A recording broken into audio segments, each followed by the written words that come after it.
Uh, you know that You know, that Peacemaker 3-pack, by Yeah. the way, is amazing. But When you've got Vigilante with no guns or anything either, and that's just kind of weird. You got to I give end up having McFarlane to get. credit though for creating those weapons packs. Yeah, Like I the one is actually nothing but got the it set. Joker and all that's Harley Quinn's gun. And he's just calling them Yep. accessory packs for Spawn, but they're really I always hated that. Like he came out with the with his because it was part of the Mortal Kombat set, the Commando spawn, and he didn't have any guns. He just had like these two like green flame effects that you could hold them like guns.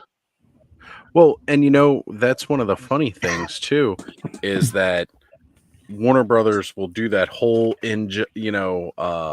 they will do that whole Mortal Kombat game because that's Warner Brothers too, and they like when they do that, you've got the harpoons and everything else. You've got parts for fatalities and all, and they're all like, "Yeah, we're doing this," and then it's just like, but no guns. But no gun. Yeah. Speaking of, I just saw on Amazon they got the MK2 I can't have arcade my up gun. for I can have this wicked $142. sword. Oh yeah, sword. Slicing people in half's okay, but you can't shoot anybody. Yeah. Look at the Terminator here. He can't have his pistol, but he can have this wicked sword in his hand. Right. Yeah, you got a guy named Deadshot, and he can't come with a damn gun. Right. He's His gun's built in on his wrist, right? yeah. That's what it is. They're built in. They're like the GoBots. He shoots lasers out of his hands. Is now that we've gone in simulcast mode, we're getting a couple of other people coming in. We've got Fat Red Foo, Adam Yancey, and we have Cox Create, sorry, joining us here as well. Good to see everybody. Thank you for jumping on for this special Friendsgiving episode. Appreciate you all being here. So, hey, Aaron. Yes, sir. How you been liking Luke's blog?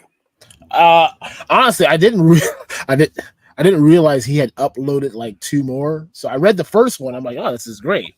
And then I go through all the analytics and I'm like, what is this?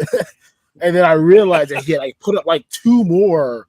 No, I love it. It's something that we needed. Like I said, when we talked the other day, it is the one thing that's been missing for quite some time. Someone that can just do some quality writing.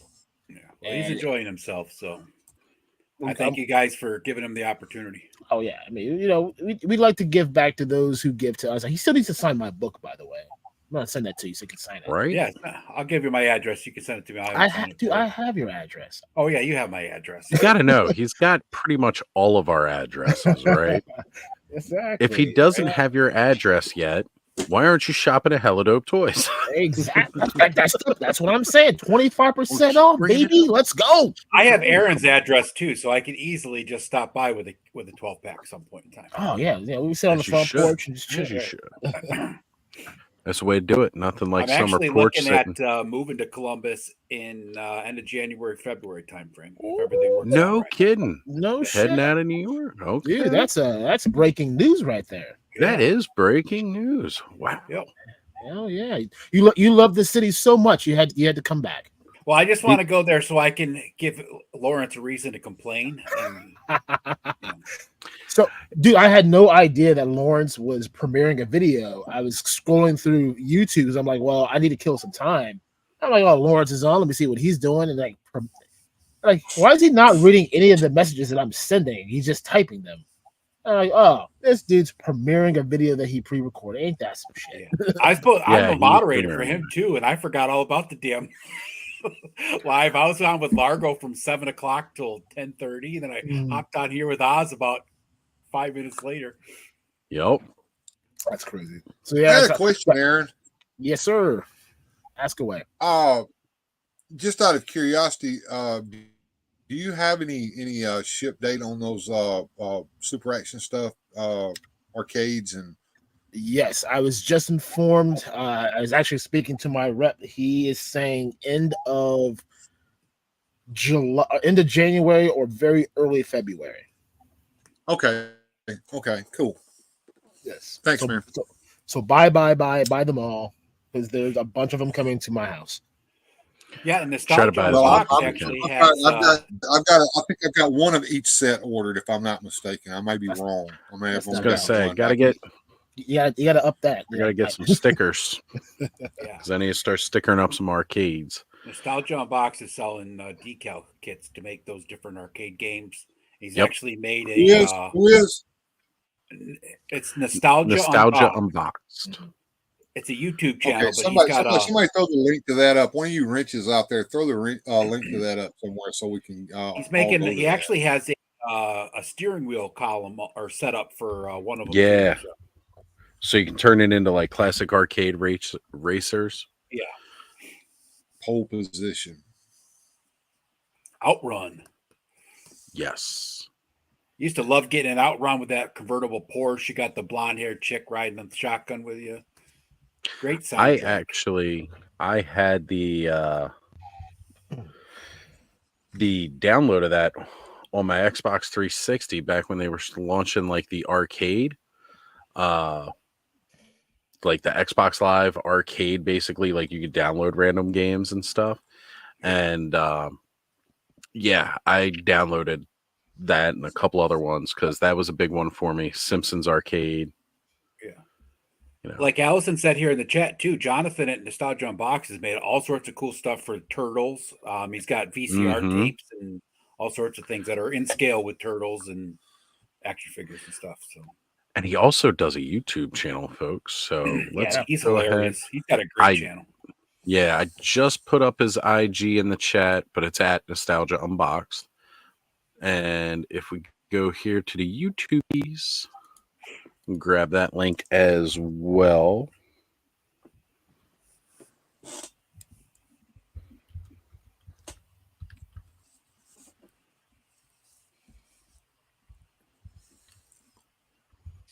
But we've got to plug all of our fellow Toy Tuber brothers,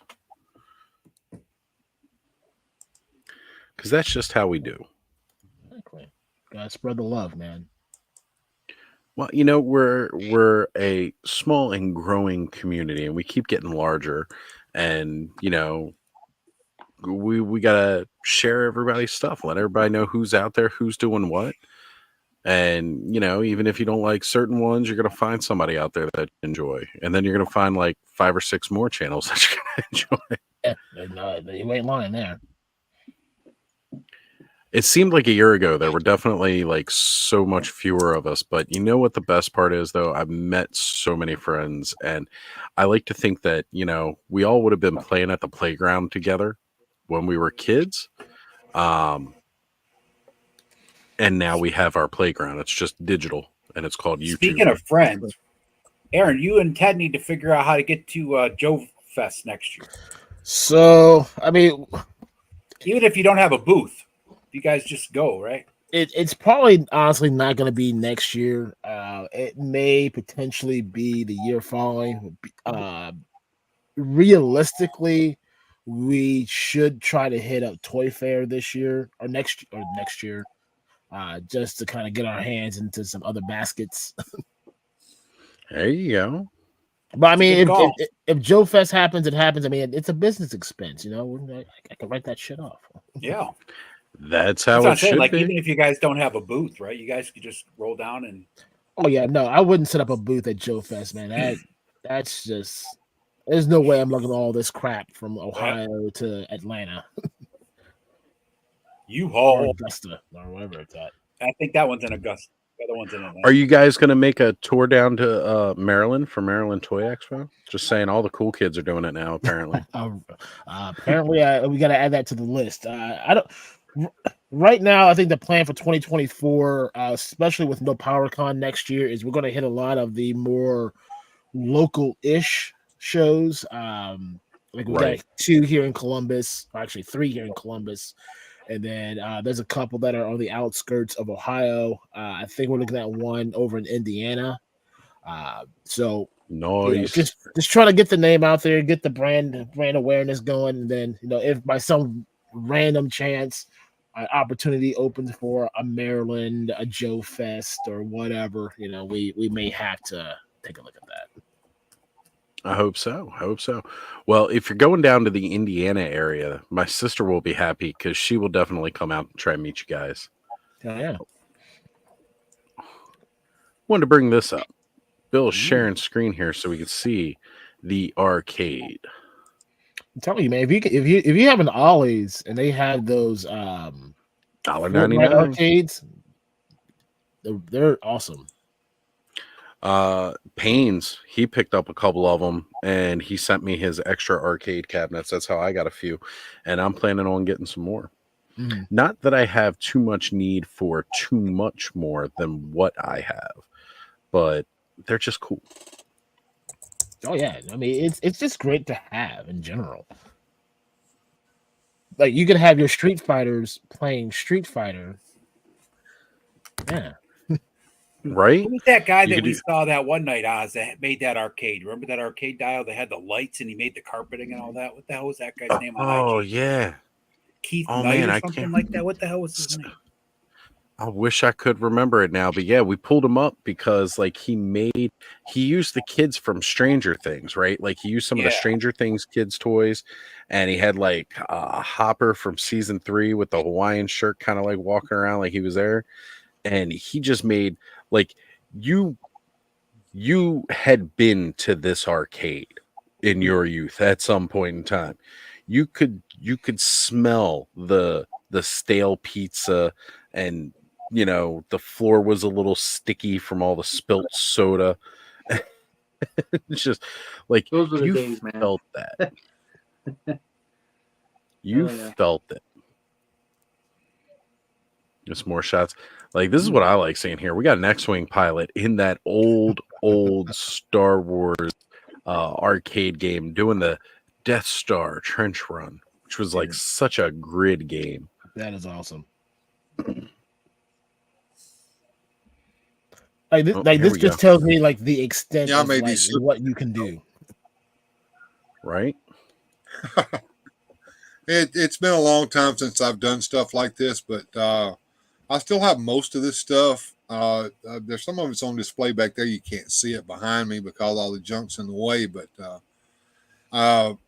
yeah, I used to have a lot of fun doing this kind of stuff. There you go. If you want to look at all of the stuff I've got, Ostradamus has opened up the link to my DeviantArt page over there where the gallery for the paper arcade is located. Also, if you look on my DeviantArt page, you can see a lot of the stuff that I've done in the past is up there to look at. There you go, folks. Definitely check it out. Weird Fantastic Toys on DeviantArt. That almost Autumn Night feels was like that a guy's lost name, website. Oz. Autumn Autumn Night. Thank you. Autumn_Night. Thank you. Because yeah, that was just really cool. And seeing those different arcades, like you said, we all remember that feel. We all went to that arcade at some point in time in our lives. Like we were there, man. And it was a wild, magical time to all of us. Yeah, slushies and Lots of soft quarters. pretzels, Lots man. of quarters. Right? Walked up to the front, put your quarters on the machine. I got next. Right. Well, only speaking an of, adult that transition to the pool table when you're at the bar. Right, right. You Yeah. put your cash down Same on the feeling, table. different game. Yeah. But speaking of wild and wonderful times, I'm gonna get back to the old kiddos here. I got the little sleepover going on. So I appreciate Yeah, you guys man. letting me jump in for a little while, and happy Friendsgiving to all of you. Same And, to you, uh, Happy Kenny. Friendsgiving, Kenny. Thank you for being here, brother. It was good to all right, see you. guys, we'll see you on Saturday for sure. Huh? Oh, yeah. We'll be going live. All right, guys, have a good night. You too. See ya.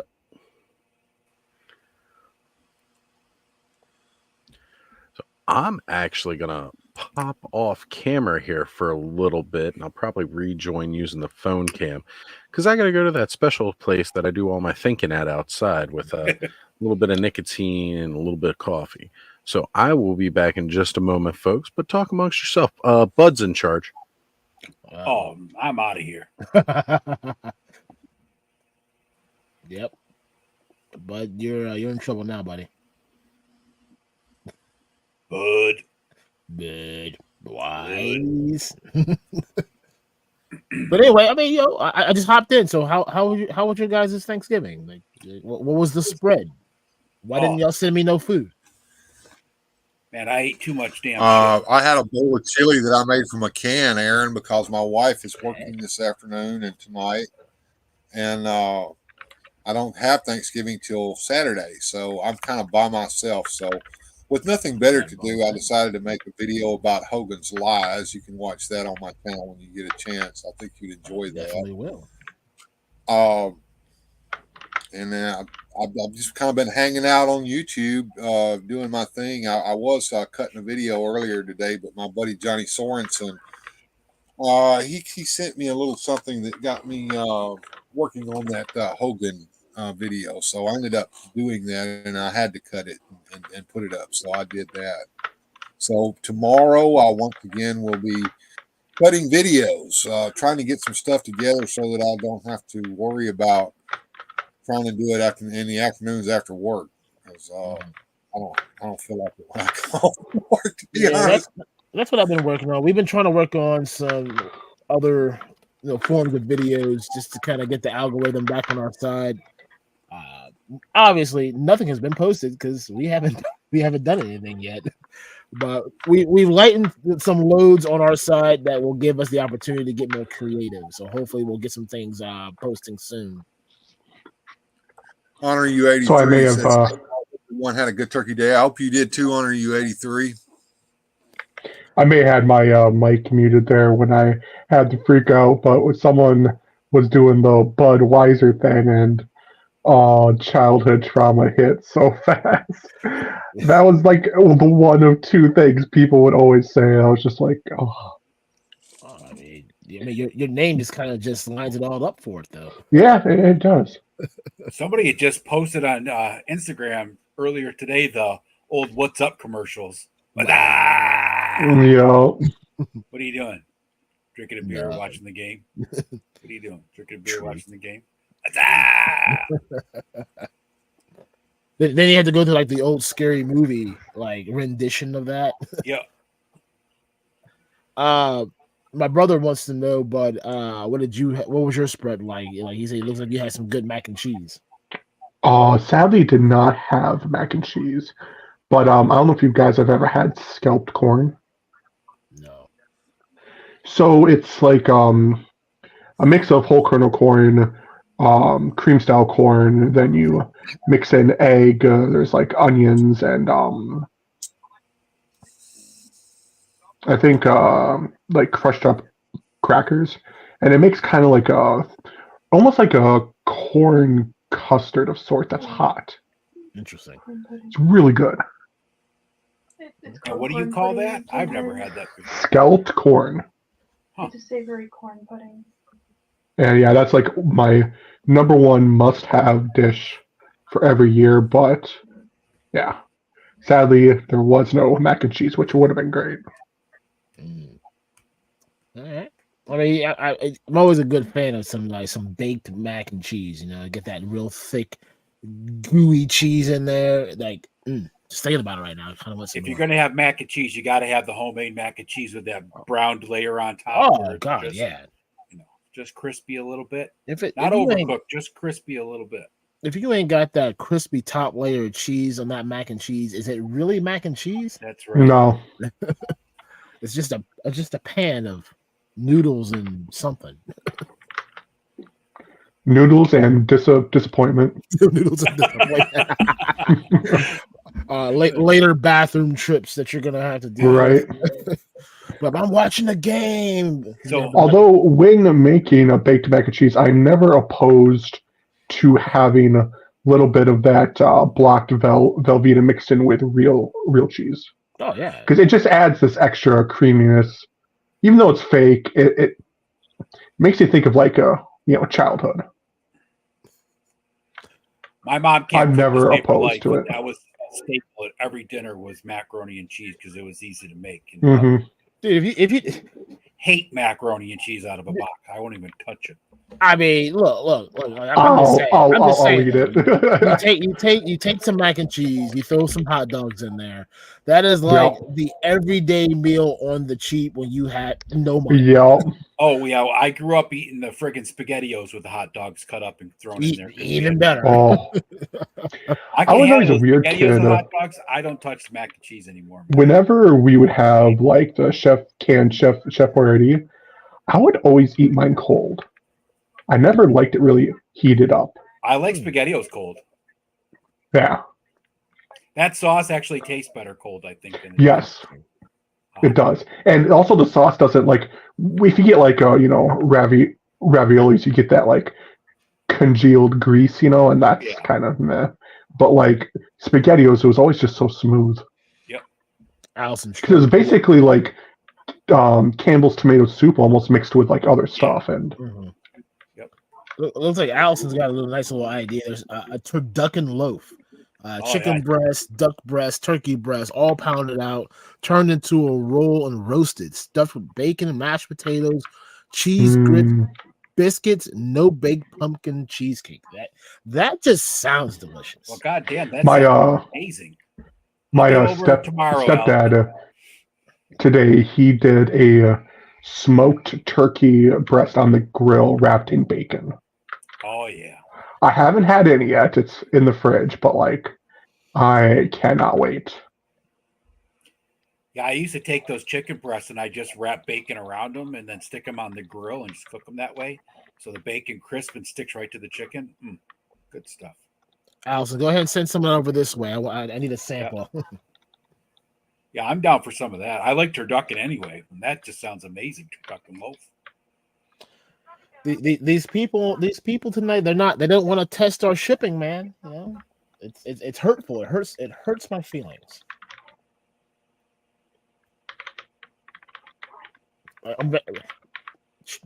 Buy something. It'll go out tomorrow, I promise. Sir T. Baggins, the hella dope food stream. Yes.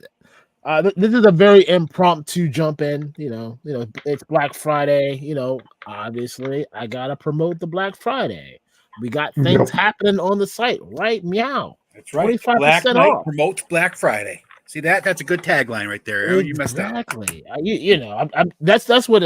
That's what Luke's for. I'm like it's like bowling. I set him up, he knocks him down. All right. Someone didn't get the memo. Shame. Adam, if Allison's not married, hello. That's an awful. I'll just say she will eat you alive. Yeah. Don't he might be into that. I mean, I ain't gonna shame anyone's kink there. All right. Anyway, is there anything that you guys were looking for? Let's rewind a minute, Aaron. Yeah, Are you drinking Hard Mountain Dew? I am. Yeah, I got to the store late yesterday for work, so I for some reason sold out. I think I bought them all. I drank them all. Like no joke, I went to 4 gas stations. None of them had it at all. I mean, they had the original Steel Reserve, which is fine. I'll drink that if I have no choice. But I'm like, man, y'all told me y'all out of the strawberry, you're out of the blackberry. They're like, yeah, we've been out. You bought it all. I'm like, God damn it. I went to Sheetz. They had the Hard Mountain Dew, so I was like, well, I'll just get that. I didn't know Hard Mountain Dew was a thing. I didn't either until I randomly walked into the store and I was like, oh, what's that? I need to try it. They have it in the original Mountain Dew. They have Baja Blast. They have watermelon. I think there's one more flavor. I mean, I don't drink, so I don't actively look for that kind of stuff. I still hear of it. My daughter, because she's a huge Mountain Dew fan, but we don't have there's no Hard Mountain Dew around here anywhere. Oh, it's all right. The original is good. The Baja Blast is good. I think it's black cherry or wild cherry. I don't know. Whatever that other flavor is. It's not bad. The watermelon just doesn't hit for me. It's horrible, but I'll drink it if it's there. The zero sugar watermelon's actually pretty good. Yeah, see, I don't know about like mixed with any kind of booze if it altered the taste. no, I need sugar, man. If I'm gonna drink it, dude, I need it all. I don't want no substitutes. Recently, I did have a full sugar Mountain Dew, and it was a struggle to drink it, but it was also so good. It's like almost thicker. Mhm. The sugar makes it thicker. That was oily, thick, and delicious. Exactly. That's exactly how it should be. Those of us that drink Same it all with, the like- time, but don't even notice that. Yeah, and like another big one for me is like zero sugar Dr. Pepper, and I had normal sugar Dr. Pepper, and it punched me in the mouth. Like that was just so sweet, so sugary, but so good. Sir Teabaggins, I've got to go to the store this weekend, get some eggnog and some rum. I mean, it's that time of the year now. You are officially allowed to have these things in your house. That's right. The couple times I do rarely drink, I love rum chata and root beer. Rum chata, okay. It's kind of like a cinnamon toast crunch drink. Yeah, with a story to tell later. Yeah. Like a fizzy cereal milk Yeah, from Cinnamon Toast Crunch. exactly. Not sponsored or branded. Should be though. I'm still Right. trying to get that sponsorship from Steel Reserve. I'm sure it's coming.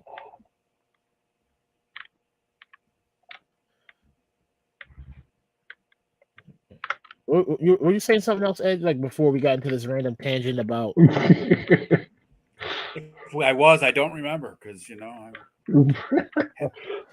I'm still tryptophan full. So Yeah, I haven't had any second round of turkey, but I've been eating on and off this really nice broccoli slaw. It's kind of like a close slaw, but it's got broccoli, chopped up bacon, some like craisins in it.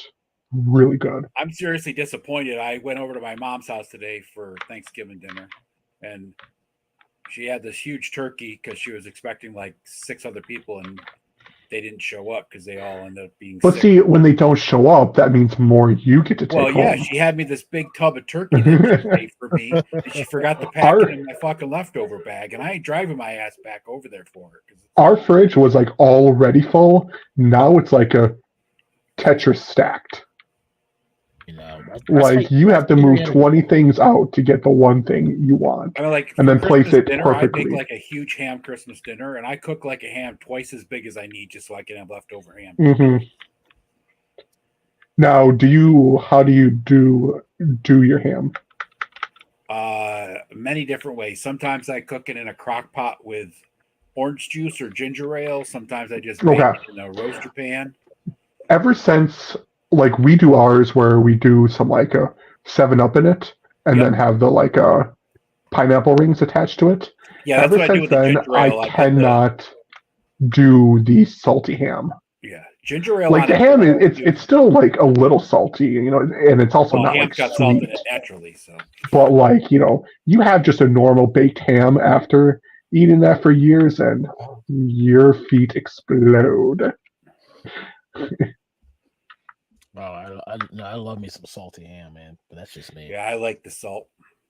But yeah, I do. I like salty ham with like sliced ham. If you do it with orange juice, it's really good too. You put a little orange juice with ginger ale in it, bud. You should try that. It's got the same Ginger ale will be really good because I am a sucker for it. It's got that same feeling as the 7-Up does. It has that same flavor to it. Interesting. So I see we got back to the topic of food because, as you know, yeah, no, we don't get away from food, my friend. This isn't a toy talk channel. It's food. right? Get with the program. I was gonna say, the word's getting around that Ostradamus Toys, the Clubhouse Hangout, is the #1 source of all food on YouTube. I don't care what those food critics got going on. Yeah.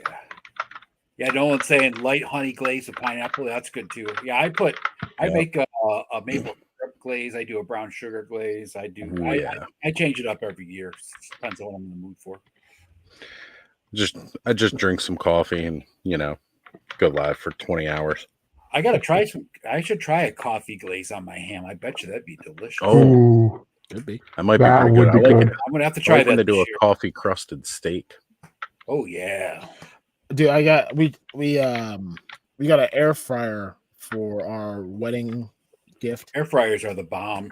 I put some steak in there for the first time. It actually turned out pretty good. It actually tasted pretty good, to be honest with you. I love air frying steaks. You know what else is really good, Aaron? Try an air fryer hot dog. Really? Dude, we actually just got an actual air fryer, and I've been messing with it. Oh, I love it. I love the air It's fryer. so I cook good. everything in the air fryer now. It's like That's what I hear. Everybody's doing the steak's air really fryer. good. It only takes like 12 minutes for like Yeah, it's so fast too. Like we had gotten a bunch of stuff. There was like some empanadas and mozzarella sticks and all that. I took a bunch of it, dumped it into the little container, put it in there, 400 for like 12 minutes, and it was so good, so fast. I got a question here because you guys are talking about how quick it takes for your steaks, and you're talking like 12 minutes for a steak. How long do you guys cook your steaks? Because I do like 2 minutes one side, 2 minutes the other side, and it's off. That's 4 minutes. 4 minutes is all. I eat my steak medium well. So in an air fryer, I put it on for like 14 minutes. Yeah, I do mine medium, so it's about 10 to 12 minutes. I buy thick steaks, though. I prefer medium rare, but hey, Oz, here's how you cook a steak. You throw it on the grill and you light a cigarette. When you finish that cigarette, you flip it, you light another cigarette. When you finish that cigarette, you take it up and take it in the house. You're ready to eat. That's how I used to cook mine too, Bill. Exactly. I do a steak in one cigarette. Adam, the original source is Ostradamus Toys. I'm just co-streaming his stream on my stream. So that's right. Yep. I allow for the simulcast and let people get the word out there, show it. Helps my channel to grow, helps the other channel to get some views and some watch hours. So, that's how we do things. Try to get that simulcast going on across all channels as much as possible. Yes, and Valiverse is running 25% off their entire website. So if you're missing some items from your collection, it is a good time to get in that.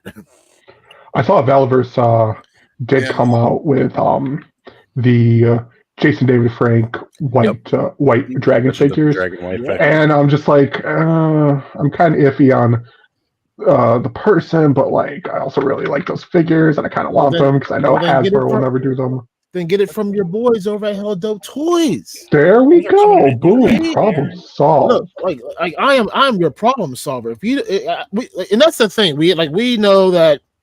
I mean, Bobby Vala is Bobby Vala. He's gonna do his thing, and he is who he is, and we love him for that. But at the same time, that he has a very small retailer approved group, which we're glad to be part of. So if you don't want to get it through him directly, but you want to still support, the little guys like us, we have that. Yes. There we go. And now those are like 6-inch scale, right? I just want to shout out Ozzy for a minute, if you don't mind, guys. Anybody that's watching on my channel, I just fixed the description on this video so that it has a link to Ozzy's live stream here that I'm simulcasting. And also, Ozzy, if you don't mind, I'll steal your thumbnail and put it up on mine as well. Oh, absolutely. 100%. Thank you, Bill. Thank you. Look at you, Bill. I ain't got time for all that. You got sales coming in, man. You keep working. Keep working, bro. I'm just too lazy to set up the whole simulcast and whatnot. All it takes is to hit a button, dude. That and I also don't know how to. So. Go down to your settings, bud. It should be right there. Or actually, you might be able to do it from on the screen if you hit the 3 dots up in your corner. You might be able to do it from that. Oh yeah, he's on the phone. I don't know how to do it from the phone. Yeah, That's I'm true. on my phone. It's Yeah, That's I'm true. on my phone. It's all That, and I'm not going to lie, I may be playing a video game while we stream here. I might be in a ranked Fortnite match. I know I'm young, but it's fun. It's fine. Hey, you can it? Oh, no, because you're on your phone. I was gonna say if you want to share screen that. Oh, wait, actually, I could flip around my camera. Hold on. I will totally do that. Hold on. There we go. Settings. You're getting it Camera. all here. You're getting toy talk, food talk, Bud's playing a game, so there's some video game streaming. You get it all on the Ostradamus Exactly. Toys. Look at that. Oh yeah. We accomplish everything. We got Aaron making sales in real time right real now. time. It's a glorious, glorious day, folks. We're all part of Black Friday right now, and you don't even know. Let me get the zoomed in version here. I said I wasn't working retail, but yeah, here I am. I'm still plugging away. There we go. Guys, got to There go we go. check Now out we got get some all Fortnite. get all the sales. Look at this. This is a beautiful stream, folks. This is a Doom beautiful guy stream. with a Boba Fett's rocket pack on. Oh yeah. Oh, I thought that was Boba Fett for a minute. That's even better. I do have his skin, but I was feeling a little Doom guy today. I was rocking Halo, but Epic Badger, how's it going? Good to see you. I was gonna say we got Epic Badger joining in. We have Highly in Dread hanging out with us now. The chat keeps growing. Like I said, I was gonna do a short stream. right? I should just You were like hour and a half. I was like, okay. Hour and a half, 2 hours. Well, we've hit that 2-hour mark and we're still going. I got work in the morning, but I don't care. We're having fun right now. So I'm going to keep it going for a bit. You're going to have an epic stream tonight, and then you're going to go to work without no sleep. It'll remind you of the days back when you were a young man and you went to work with a wristband still on your wrist and bloodshot eyes. Right Yep. But when you were a young man, it was a lot easier to deal with that. It was so much easier to just like roll home, go to the bathroom, and roll to work right afterwards. I used to work 2 full-time jobs, hang out with my friends all night, go home, sleep for like 2 hours, and then do it all again the next day. I was working as an assistant manager at Pizza Hut in the morning, unloading trucks by night. The rest of the night I spent until the wee hours of the morning hanging out with people at Denny's, and then roll right on home, put back on the first work shirt, and go right back to work again, pretty much. Yep, that was life. Yeah. Brush your teeth, freshen up the deodorant. I never did the 2 hours. I never did the 2 hours because the 2 hours made me feel like shit. If I was going to do it, I just went ahead and did the 24 and then crashed afterwards. But the 2 hours, some days it was man, like that was the worst. Oh man, I would roll with like, again, like sometimes up to 72 hours with not sleeping. Everyone's like, when did you sleep last? I was like, I don't know, what day is it? And they were like, it's this day. I was like, oh crap, I don't have to go to work today. I was about to go to work. I learned in the Army real quick that 2-hour naps hurt, but 20-minute naps? Yeah. Cat naps. Oh yeah. The cat naps are always if I don't nap for more than 4 hours, I feel like trash. That's what I'm saying. 2-hour naps can Yeah. you, man. They hurt. They're the worst. Right, especially the way I sleep. Because like I sleep for like 4 hours and then I wake up for 4 hours and then I'll sleep for 2 hours and then try to stay awake. And because I stayed awake those 2 hours, within like 4 hours I feel like trash and I have to nap again. Well, I did the same thing. Like it's horrible. Yesterday, I fell asleep at like 9 o'clock last night watching TV, then woke back up at midnight. Of course, I was wide awake after that till 4 o'clock this morning. I was like, that's why I was saying it happened to me. I fell asleep so early Wednesday that I woke up at 4 a.m. and then went back to sleep for like an hour and a half. And then my work alarm went off because I forgot to turn it off. And then I was up all friggin' morning since. It was just like, whatever. I'm up now. You want to bring up Sir T Baggin's message there? Where we got Sir T Baggins? No, the one second one. The one that says okay, that one just there we go. He's asking about our take on add-on packs and are they something still needed in the hobby or do they hurt? I mean, I'll tell you my pick. I mean, add-on packs you need them. Right? I actually appreciate the companies that are doing it. I've been saying, like, right now, one thing that Origins has missed the wave on is they have yet to do, like, the original He-Man, you had that accessory pack, right? Yeah. So for all of us kids that that's what lost I've been that waiting on. accessories, right? We lost, you know, Beastman's armor. They've been slowly or adding them into Power like Sword. figures, which is annoying. But Yeah, you know, we it's need, like we you need, got we that need, full we need, we need accessory pack. accessory packs for Origins, and not only that, but We need McFarlane like scuba diving set, set up mountain a climber. quote unquote accessory pack for superpowers for all the superheroes that need guns to put those in there, and you don't have to call it superpowers, Tidy Mac. You know how to get around that crap, Right? Well, like that's I the one thing, like appreciate with this, Adam. Veliverse, right? Veliverse does really awesome weapons packs, but I wish they would do something like accessory, or something like backpacks and helmets and hats. Right. Well, I mean, they Extra kind of, gear, they extra kind of kit. do that because they have the gear. Well, they have the packs. gear packs, right? Veliverse is one that does the gear packs, but Yeah, I'm talking about like just like even for Hasbro, right? Just to do some kind of generic, like because we used to get, right, all around. they're not going to do it. They don't. Oh, I know they won't do it. But. You could write novels asking Hasbro to do this, and they're going to go, well, that doesn't make us money, so Well, we're I not know going to that. do it. Well, the sad I part is like they got the most of Veliverse the do it too, tooling right? They They do done. generic make pack. the money. How many of us would buy an accessory pack like that? Oh, I mean, I anybody in would. the community would. In a Yeah, heartbeat. the problem is Guaranteed. Hasbro would charge you How $29 cheap is it to make for it. those molds? Good grief. Well, they don't even need to make them. They've already made them for the figures that have already got them out in, right? Yeah, exactly. Like if you're just taking existing weapons from figures that are already tooled, it doesn't cost you any extra money. Makes sense, But- doesn't it? But wait. That's the problem. It makes sense. Goddamn, we can't do anything that makes sense. Exactly. Right?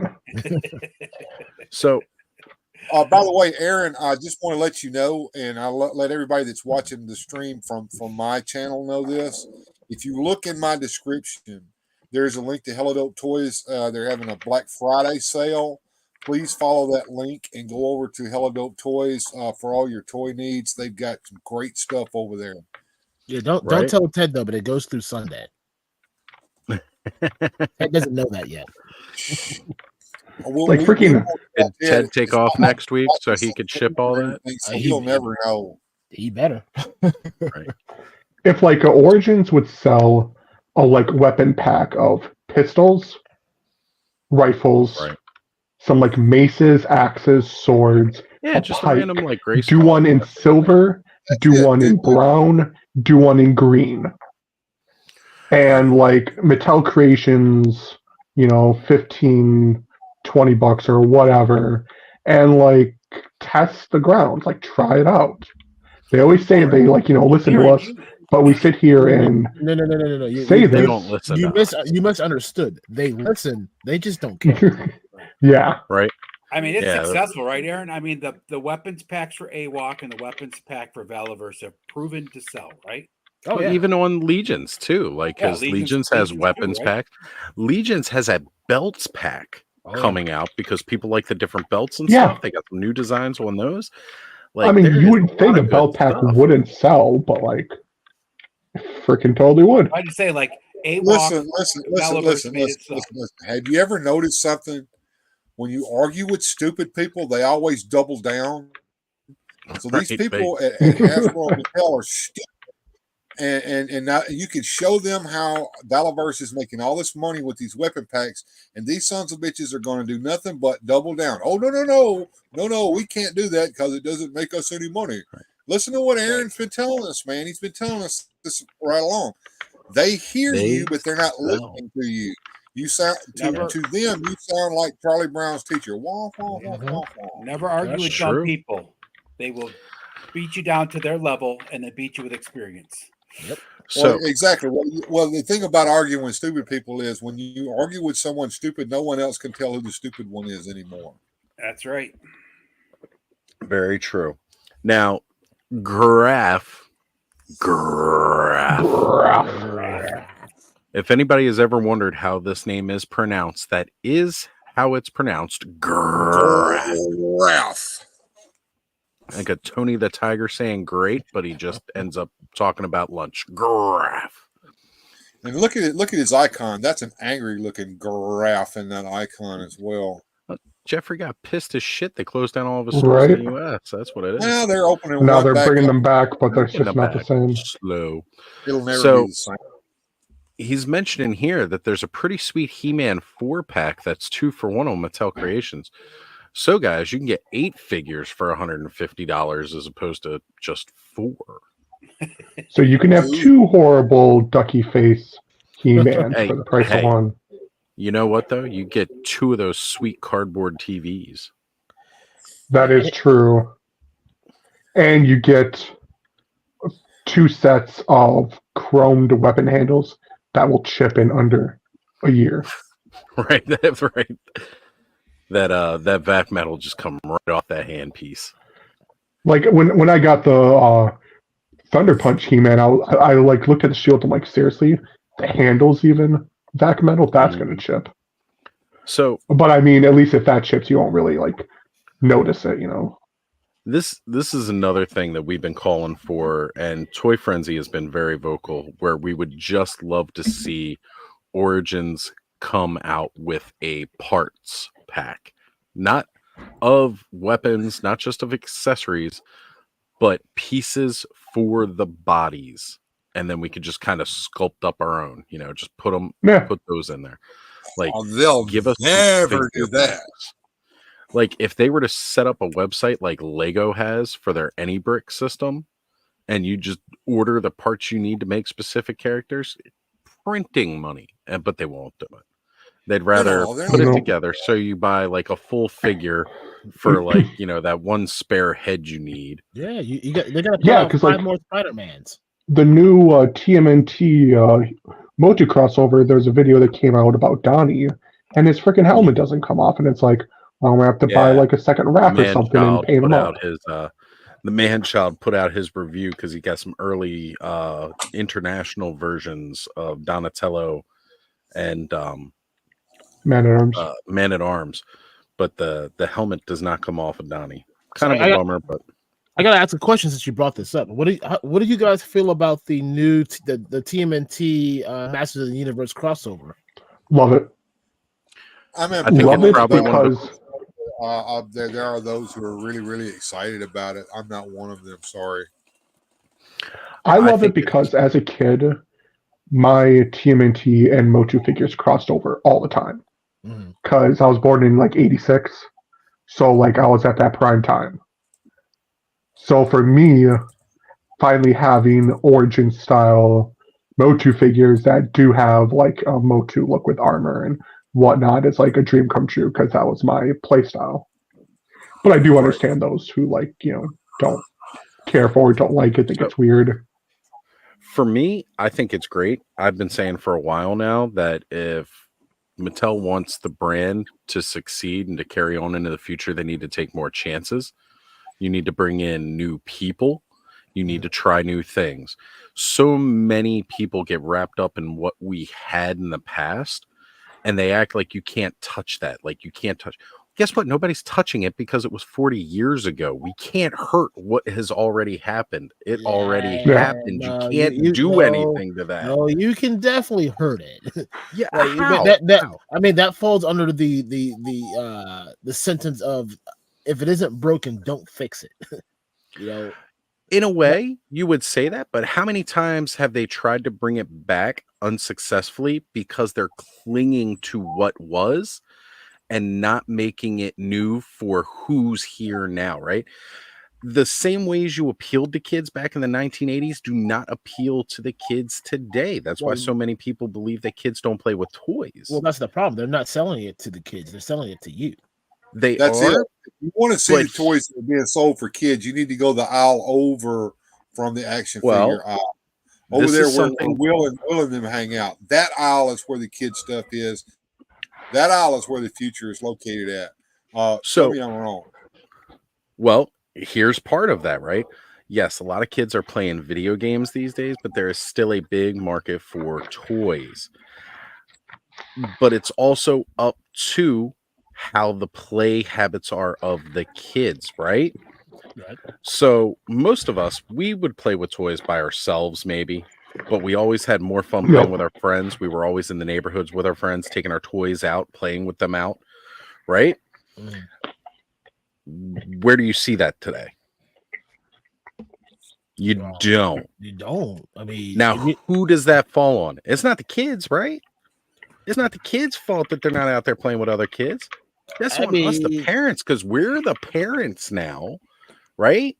The kids don't set up play dates on their own. But that's a yes. That's a yes no conversation. I mean, yes, a lot of that leads on to the parent not indulging the children. And I'm telling you, as a father myself with a 9-year-old, like, my son's 8. No, get outside, play, and play. Don't be sitting in front of the the TV and the tablets and the PlayStations. But at the same time, like, we didn't have all of that when we were kids. Not as much. No, it was still kind of new and still coming out.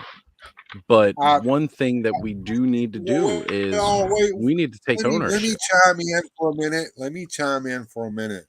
When it comes to video games and tablets and phones, yes, it is the parents' fault, because you can limit the amount of time that they have with those things, especially when they're young. The problem Connor is here. You wait until they're 10 and 11 and 12 years old, it's too late to start. You have to start when they're young enough to be able to get away with it. So by the time they are 10 and 11 and 12 years old, they're already used to the fact that, okay, I've got an hour a day that I can spend playing a video game or playing on social media or being on my phone. And I'm certainly not telling anybody they're bad parents. No, I don't do that. Everybody parents their kids their own different way, but exactly that's the thing. Play habits of children are fostered by the adults who raise them, and that's just the truth. Right. I mean, what if our parents made the mistake of setting us in front of the TV and letting Sesame Street be our babysitter sometimes? That wasn't a good thing, but it's what happened. So yes, I can tell you this. I didn't let my kids watch TV or play video games hardly at all when they were kids. Right. And my son, who is an action figure collector now, did not play with his toys the same way that we play with our toys. There is something to be said about how kids interact with plastic things nowadays. And I think a lot of it has to do with the media, as far as the media they're getting. Not exactly what the parents are doing. Yeah, but then hold on before you start. But look at where we are in today's age. How many of you? I'm going to ask a question, and I don't know if you will answer this question if you do or not. But let's ask it. How many of you play Dungeons and Dragons right now? I do. Okay. I'm trying to get an online campaign going. Right, we'll actually play. Perfect. So 3 out of the 5 play Dungeons and Dragons. Remember back when Dungeons and Dragons was such a secret. Like, if you had admitted that you play it, you were like the outcast of the group. That is where today's teenagers and young kids are. Playing with toys, you're the outcast. Why aren't you playing Fortnite? Sorry, not to point you out, but I play it too. But why aren't you playing Fortnite? Why aren't you on TikTok? Why aren't you doing all the other things that are relevant today?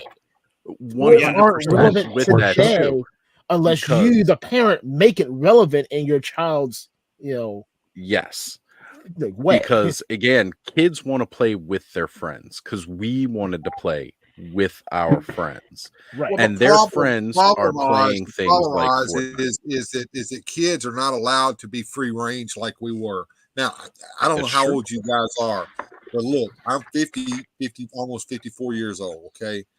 We were free range kids.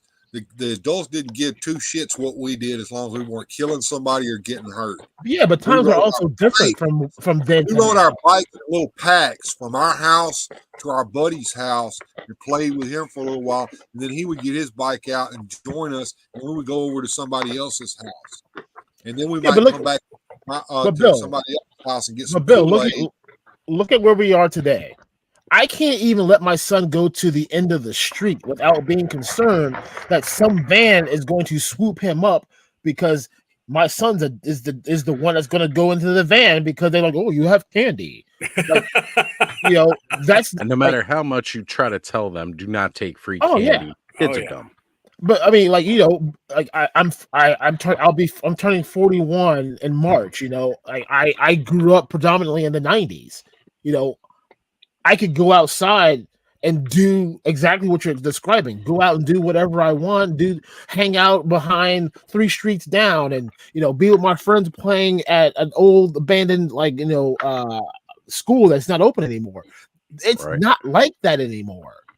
And that's where the divide starts. Is you have to, as an adult with kids. I did the same thing with my daughter, Aaron, and when she was growing up, and she grew up in the early 2000s. Okay, she was born in 1994. Now, here's the thing. Yes, I think we're a little overprotective of our kids because the panel van with free candy spray painted on the side of it was rolling around back when we were growing up too. Yeah, but then we it was different. We were smart enough to stay away from it. Exactly. Yeah. Unless you had some really good candy, then I might jump in. Today's kids that they can't understand that Wile E. Coyote really, you can't really get on a rocket and light it up and shoot off into space, and that you can't go to that panel van out there with free candy spray painted on the side that might look legit, but it's really not. You got to understand you can't go to that either.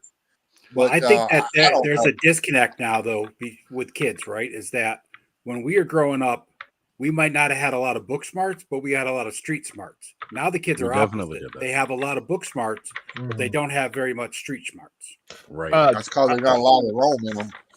If you want to pull up Kenzo Creation, his last message, well, not the one I just popped. Yeah, that one. As a black male, when my mother would yell out our name when that street light, if you weren't home, the street light came on, you better have a really good reason why you're not in the house. You know what I'm saying?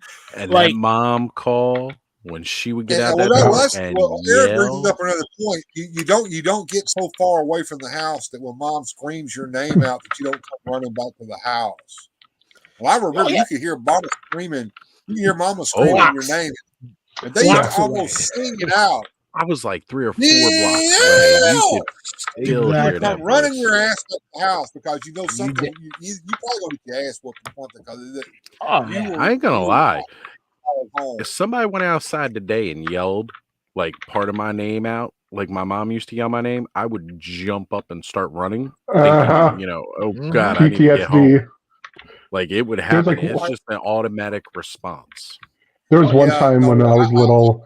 A small town here in the great state of Mississippi. Someone, I think it was Adam Yancey, asked me where I was from because of my hillbilly accent. Well, I'm not a hillbilly. Thank you very much. I live in the Delta of Mississippi. It's flat here. There are no hills.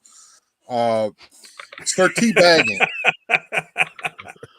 Sir T. Baggins has asked me a question here, and not personally, but it's a question I think needs to come up. He says, curious. When is a toy collection come to a stop for you? Like companies either are listening but asking for too much, or not listening and offering you stuff that when you can't find the toys. Well, no, I can't even agree. I can't even agree to that. There's a couple of answers to that. Okay, for me personally, if it's something I want, I don't give a shit. I'm going to get it one way or another. I'm not going to go as far out as Mr. Home Arcade and spend $500 or $1,000 or something like that. But let me give you Motu Origins as an example. I've been invested in this line since it started. I've spent much money on this line over the years. But here's the deal. It has now come to the point to where I'm cherry picking what I'm getting, and I'm not getting everything that comes out anymore. Mm-hmm. Is that the line has come to an end? Not necessarily, because I am always doing something with them, as you can see with my custom figures that I do. I'm a customizer, so I'll always be doing something with them. Superpowers is going to end up being the same way. I'm going to get what I want, and then at a certain point, I'm going to stop. Now, as far as do I ever stop collecting a line? No, not necessarily. That's even also a vintage- tough question, though, Bill. Because if you're not a completist, then it doesn't matter what the toy company's doing, right? yeah, it doesn't really matter to me. Right. However, I do sit there and look at the price of something. Like, for instance, I'll give you a perfect example. All right, let's go to Walmart and let's look over there where the GI Joe figures are located.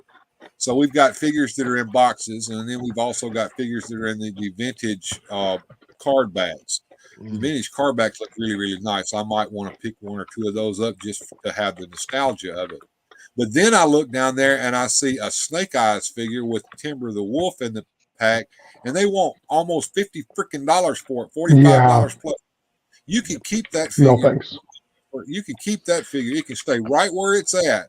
I'll probably pick it up if I see it on clearance or something like that, which probably move to at that price because it's not going to sell at that damn price. So I would definitely Yeah, want to that add figure, but yeah, not at that price. So, Aaron, just remind me, how much was Mutt Junkyard? Was that $45 too? Yeah, I Like believe so. Snake Eyes and Timber? Yeah. Yeah. same thing as Fiona and Crocmaster. Yeah. Which Mhm. I didn't get. But So- Fiona is a huge It's a alligator huge crocodile crocodile. It's a fight, huge. right? A Like, I wolf haven't- or a dog yeah. should not charge you as much as an Right over extra there. figure. Well, you also pay that tax too. Right. You know, The Hasbro is nostalgia notorious. As Grandhead Jim says, it's the nostalgia tax that you're paying. It's not even just nostalgia tax, it's You got the character Snake Eye tax. the Boba Fett tax. Boba Fett Spoiler tax, right? tax. Oh, You go look at a Boba Fett figure versus any other Star Wars figure, and he's $10 more than any other Star Wars figure on a peg Yep. hook. yep. Even if the He'll wind up tooling on- is the same, and he doesn't. Boba Fett's one of those ones they never clearance. They will clearance every other figure in that aisle except for Lando and Boba Fett. And I don't know why they didn't clearance out Lando. That Well, they made no finally sense did to at me. my Walmart. Oh. Finally. 4 years later. 4 years in. But you know, Lando is one of those characters where you know he's relevant enough But they will clearance a Luke figure, and they didn't clearance. But look how many Luke figures they make in a That's given true. run. Like That's true. As much as I would hate it, but like the unfortunate day when Billy D. Williams does pass, I think the figures will see a little bit uptick of Yep.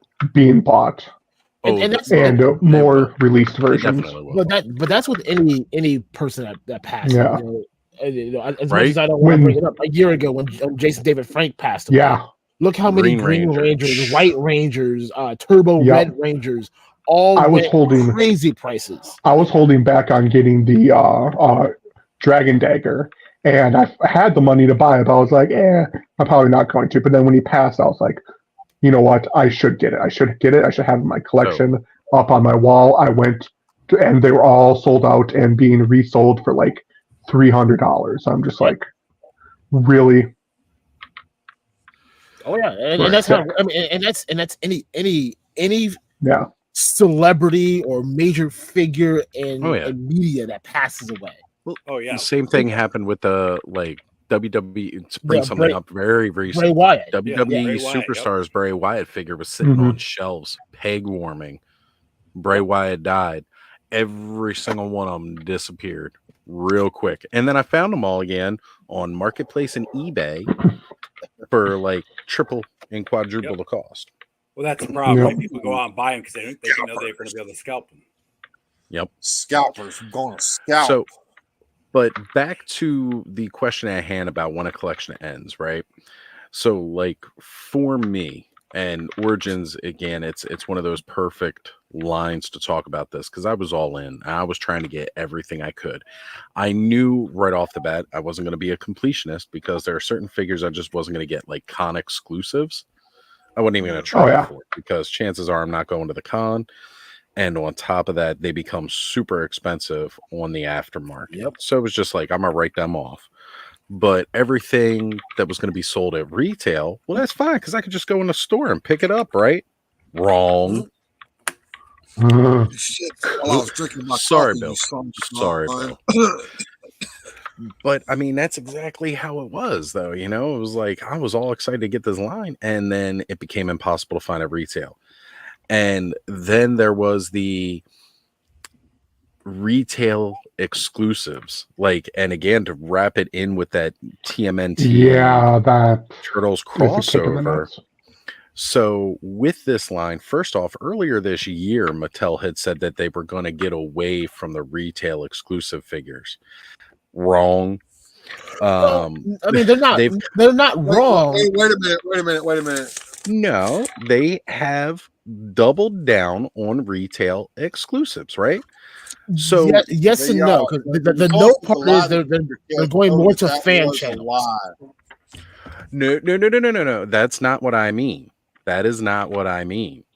They have said they will no longer do retail exclusives earlier this year. When Pixel Dan was talking to one of their marketing guys, they weren't going to do any more retail exclusives. Duplica, Mossman. Next up, we are getting out of the TMNT and Motu crossover the deluxe figures. So there's going to be 4 deluxe figures coming for TMNT Motu cross. They're not retail exclusive. I can tell you. I'm not supposed to tell you that, but they're not. Okay. Well, if you, from what we've been told, they are right. Toy Habits tends to be pretty accurate on those things, but I will take a toy retailer's word for it because he gets slightly more inside He ain't info. supposed to be telling us that, so that even makes. I don't know what you're talking about, but I can edit that part out of the stream yeah. after the fact. I can go back and remove that. Now, I don't. Well, let me put it this way: out of the 4, I think there is legitimately 1 though that will be, but the others will not. And that kills me because those deluxe figures are supposed to be a build figure as well. Yep. And one thing that, first off, it used to be a rule, and I guess maybe it's not now. They couldn't make anything with a Build-A-Figure exclusive because it would limit. Like, they can't sell more arms than they can heads. They can't sell more legs. Like, if they sell a Build-A-Figure wave, they have to have equal amounts of all parts of the body so that you have the potential to get all of it. Like, that is a rule. Right, but I want you to understand the word that you just said. Potential. Yes, because let's face it, nothing is guaranteed. Exactly. And we all know that going to a store to buy stuff, people will go in and buy who's got the head. That's going to be automatically like the rarest figure out of them all. They're going to snatch up the heads first, and then they're going to put them online because they're going to want to sell it. Yep. Now, that's not the fault of the retailer, and it's not the fault of the manufacturer of the figure. But the manufacturer has a duty to make this as plentiful for you to be able to get all the pieces of a figure. And this is a rule within toy making that has actually been said publicly that they have to do this. Yeah, but here's the thing with what you just said. Look at what's happening right now between Mattel and Hasbro. They are pumping out exponential amount of product right now to the point where they had to look at themselves in the mirror and said, look, we are tired of seeing our stuff hit clearance pretty much when like a month after the fact that it's happened. So they're backing up and saying we're not pumping out X amount of figures in a wave anymore. Well, that now you change that story of the rarity to even more rarity. Well, here's the thing though, right? But by selling one figure out of a Build-A-Figure wave as a retailer exclusive, you have now limited that pool. That is now no longer plentiful across all channels because there's a retailer that can't even sell it. Right. So now you have broken this rule. And stuff like that is what kills me. Now, again, I have gone on record to say that it is not Mattel's fault that you cannot find Origins in Walmart or Target, basically anywhere except for a wave that got overstocked. That's due to the SKU system. That's due to poor distribution on Walmart and Target's side. Because again, the Mattel truck don't show up in Walmart. That's not where it goes. That stuff comes in on containers. They get stuff shipped over to the Walmart and Target distribution center. It is up to the Target and Walmart distribution centers to make sure that those stores and those aisles get stocked.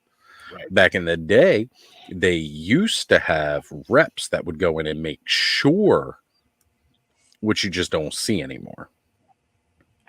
Now, that was a while ago. I don't know how long that's been out of date, but clearly it is something that they do not do. Hasbro I would say ever since the pandemic happened. Well, definitely after the pandemic. The distribution system got broken somehow, and it's never been fixed, and I don't see it getting fixed anytime in the future. I want to hold on before you bring that. Go back to the Chris's message there, Cutthroat. So bring back the reps. Let's start with that problem right there. How many targets do you have in the NECA section that looks like straight Garbo? All of them. All of them. You want to know why? Because their rep is only there once a month. The Target employees are not responsible for the. They can't touch the NECA section. Exactly. All they can do is they can drop the. All they can do to that NECA section is they can walk over and put the toys that somebody moved somewhere else. They can walk over and drop it in that section, but they are not responsible for organizing, straightening, or facing that section. Right. Yes. But they can't put it out. They can't. Yeah, they can't go into the back and refill it. It says BrickSeek says that you have 15 of these. They can't even bring it out to you. They're not supposed to bring it out to you.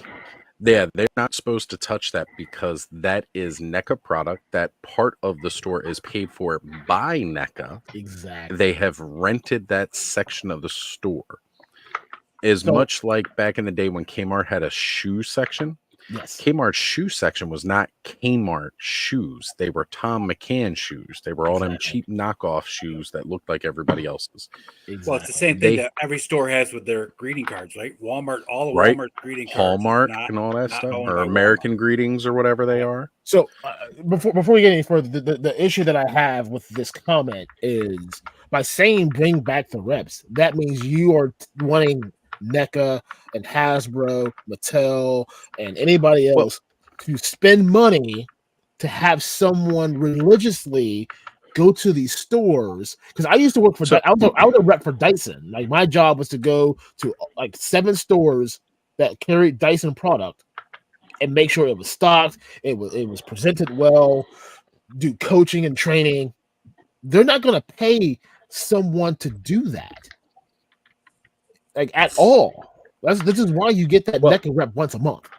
Now, here's a different way to look at that, though, because my time in GameStop, you have a Sony rep, you have a Microsoft rep, and you have a Nintendo rep.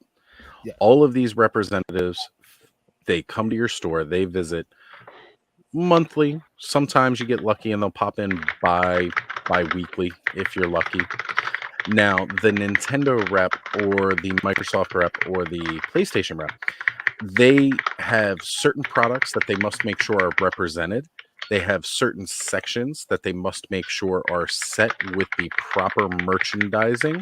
Yes. But you, as the employee of that GameStop, are solely responsible for making sure it's set up that way. They send you cover art so that you can display it in those sections, whether you have the game in stock or not. And they make sure that it is set like your top row on the shelf is going to be all this game. Your next row on the shelf is going to be all this game. Your bottom row on the shelf is going to be all this game. Right. And that is set per Sony, per Xbox, and per Nintendo. Now, if you do not have it set like that, they will come in and they will ask you why. They will go to the back and grab mock boxes and start putting cover arts in them and possibly set them for you if they're cool with you. If not, they'll just yell at you and say, hey, why isn't this set up? Mind you, all of my reps were really cool. They never did that. Yeah. If the signage around the PlayStation, Xbox, and Nintendo demo unit was not set properly, because we used to get hit that we would set that. If we had not done so, they would do that because they got to make sure that they do. Hey, bud. Yo. Yo, clackety clack is really loud. Oh, sorry. Hold on. my bad. But it's a slightly different thing. It really depends on what those agreements look like, right? So Right. in a toy section like what Mattel and Hasbro used to do, it was very similar to the way that you would see in a GameStop when their reps would come through. They would just kind of make sure that the product that is supposed to be there was there.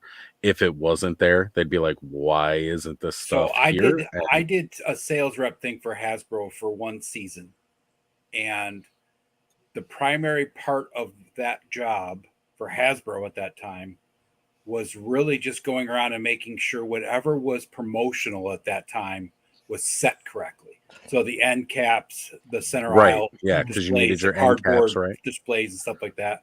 The stuff that was in the aisle, we didn't touch. It was just primarily promotional, Right. whatever movie was out or whatever was big coming out at that point. But here's the difference: like with Nintendo, Sony, Microsoft, Sega at that time, the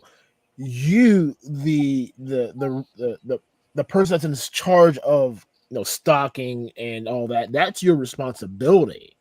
They just come in and say, okay, well, you're missing Madden 24. That needs to be prime center in this section right here. That's not how NECA works. Right. NECA sends out someone that says, oh, well, this month we've got five titles coming out and they need to be represented. Yep. Well, that rep has probably 8 to 10 stores that they're responsible for in said area.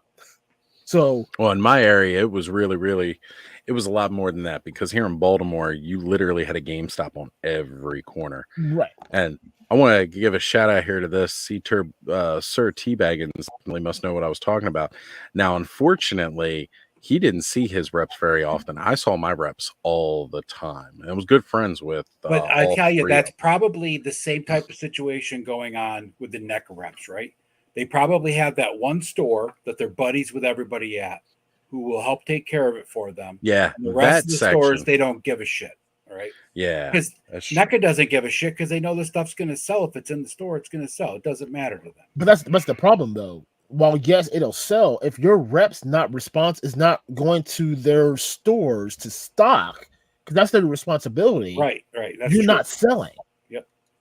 That takes the person that's sitting on Brickseek right now going, oh, hey, this shows that you got 7 metalheads in stock right now, and the target rep is going to go, yeah, it's in that box right over there, but I can't touch it. Yeah. So, I can tell you, as a lifelong collector that's 50 years old right now, to answer what was it Honor You that asked the original question? I don't remember who asked the original question, but about ending a collection. I don't think as a true collector, your collection ever ends. It just changes. Right? It's going to refine. It's going to revise. Like that's what I'm basically doing now, right? So with the way I feel, Mattel is kind of just playing games right now. There's less and less that appeal to me. And most of the figures that I'm kind of more interested in, like, as far as completing my line go, are going to be Mattel Creations exclusive for like the vintage figures. Mm-hmm. There's no need for me to go out and hunt at stores and try to find that stuff at store. There's just no point. It sounds to me like you're in the boat that I'm in. You're looking for a Modulac or a Real Blast or something like that to finish out what you remember you had when you were a kid. Exactly. And going back though, I want to get back to something real quick that Aaron brought up earlier that kind of got lost. Was the mashup between the Teenage Mutant Ninja Turtles and the Motu line. Aaron was asking, is anybody interested in that? Well, I want to turn that around on Aaron. First, are you interested in that? And is there a reason why you're asking that? Well, I mean, as a wholesaler, I have to be interested, whether it's for me or not. My question behind it was, as I know a lot of you are into the Motu line, Right. And then it was more of a curiosity to what your opinion was with that mashup between the two brands. I think it's a good idea because there are too many people that are a lot younger than I am who not only played with He-Man but also played with the Turtles back in the day. And if you remember, the Playmates Turtle line was in the same scale as He-Man. They could play, exactly, right over 4 there. to 5.5 inch. You could play Turtles with He-Man if you wanted to, and that's the kind of shit I did when I was growing up. I mean, my Star Wars figures played with other 3 3/4 inch figures in my collection, and at the time that He-Man was popular and the Turtles were popular, that 5-inch scale line was what everybody was doing. So you could have Dick Tracy playing with the Turtles, and then they could all go to Castle Grayskull. So I think that's what the idea behind this line is to get those Turtle fans buying Motu product. Good idea. Exactly. Is it going to appeal to me? No, because the Turtles were a little after my time. I remember reading their comics, watching their movie, but not playing with their toys because I was doing other things. I was playing in the mud and going over to foreign countries and meeting strange and unusual people and killing them. But that happens. So and to piggyback off of that, that's exactly what I'm saying about this is the smart idea. They need to take chances. They need to try to do new things so that this line continues to the younger generation. And Ninja Turtles is a great gateway to that due to the fact that they have simply been able to reinvent themselves successfully about every 10 years. They have become a truly evergreen franchise, period. They are every generation of kids since their launch has like fallen in love with the Ninja Turtles. Just something about it has that magic. And it's continuing now. That's exactly what Masters of the Universe needs, because that has kind of lost touch to the more the youth of today. Connor thinks it's great because I think it's great. He watched some of the cartoons and he enjoyed it. The biggest problem we have is that the two big dogs in the toy industry, right, Mattel and Hasbro, have lost all their creativity and their willingness to take a chance. Because they could honestly take a chance and it could be huge, but they're too afraid to take that chance because it might fail. They are. They want the guaranteed money. Yep. That's why, again, Masters of the Universe, they'll just release like the same 7 characters. What you're bringing up is something that's endemic, not only in the toy industry, but also in the movie industry. Yeah. Oh, movies, TV, all everywhere. Look, here's the thing. All right, so what are we seeing in the stores? We're seeing figures from Dungeons and Dragons, a cartoon show that hasn't been on TV since I was a little kid. We're seeing He-Man. We're seeing Superpowers. We're seeing all the stuff that we played with when we were little kids getting put back on the shelf for kids today to play with. Nobody's putting up anything new. I hate to say it. But, and listen, yeah, they're making money, but they're making money off of me and you and Axion and Buddy. Right. But who has to make new line, something brand freaking new. So, they need to make something that take a damn chance. Make a movie about some new product. Don't keep digging into the graveyard and bringing something back from the dead. Okay, so again, first off, we need to remember that for toy companies, what was that big report that pissed off a whole bunch of toy collectors last year because they called us kidults? I could care less about that. Okay. I mean, but these are the facts. These are the facts of the people buying toys. Right. We're not. The people we need buying to remember toys, that. Mom and dad buying them for who? Little kids. Yeah, that's right. But also, before you finish, I don't want to cut you. But who has the money to buy these toys? We do. Little Billy and little Jane don't have money. So they're going to go. The toys that they buy are not going to be as expensive as the toys we buy, but that's where the market is. You've got to be able to market your things to people who can afford to buy them, for one thing. And for another, I mean, sure, there's nothing wrong with having an adult collector market. That's where NECA makes their money. They're not making that shit for kids. No, they But aren't. they're also not cranking out the amount of product as Mattel and Hasbro are. Mattel and Hasbro need to go back to the drawing board. Again, here we are, right? Hasbro and Mattel, we are. No, 12... I did not, Brick, but you know, that's a whole different kettle of fish. So we are 12%, and that is growth in that market. As of last year, we are 12%, the kidult market. Now, mind you, let me give you that definition of kidult.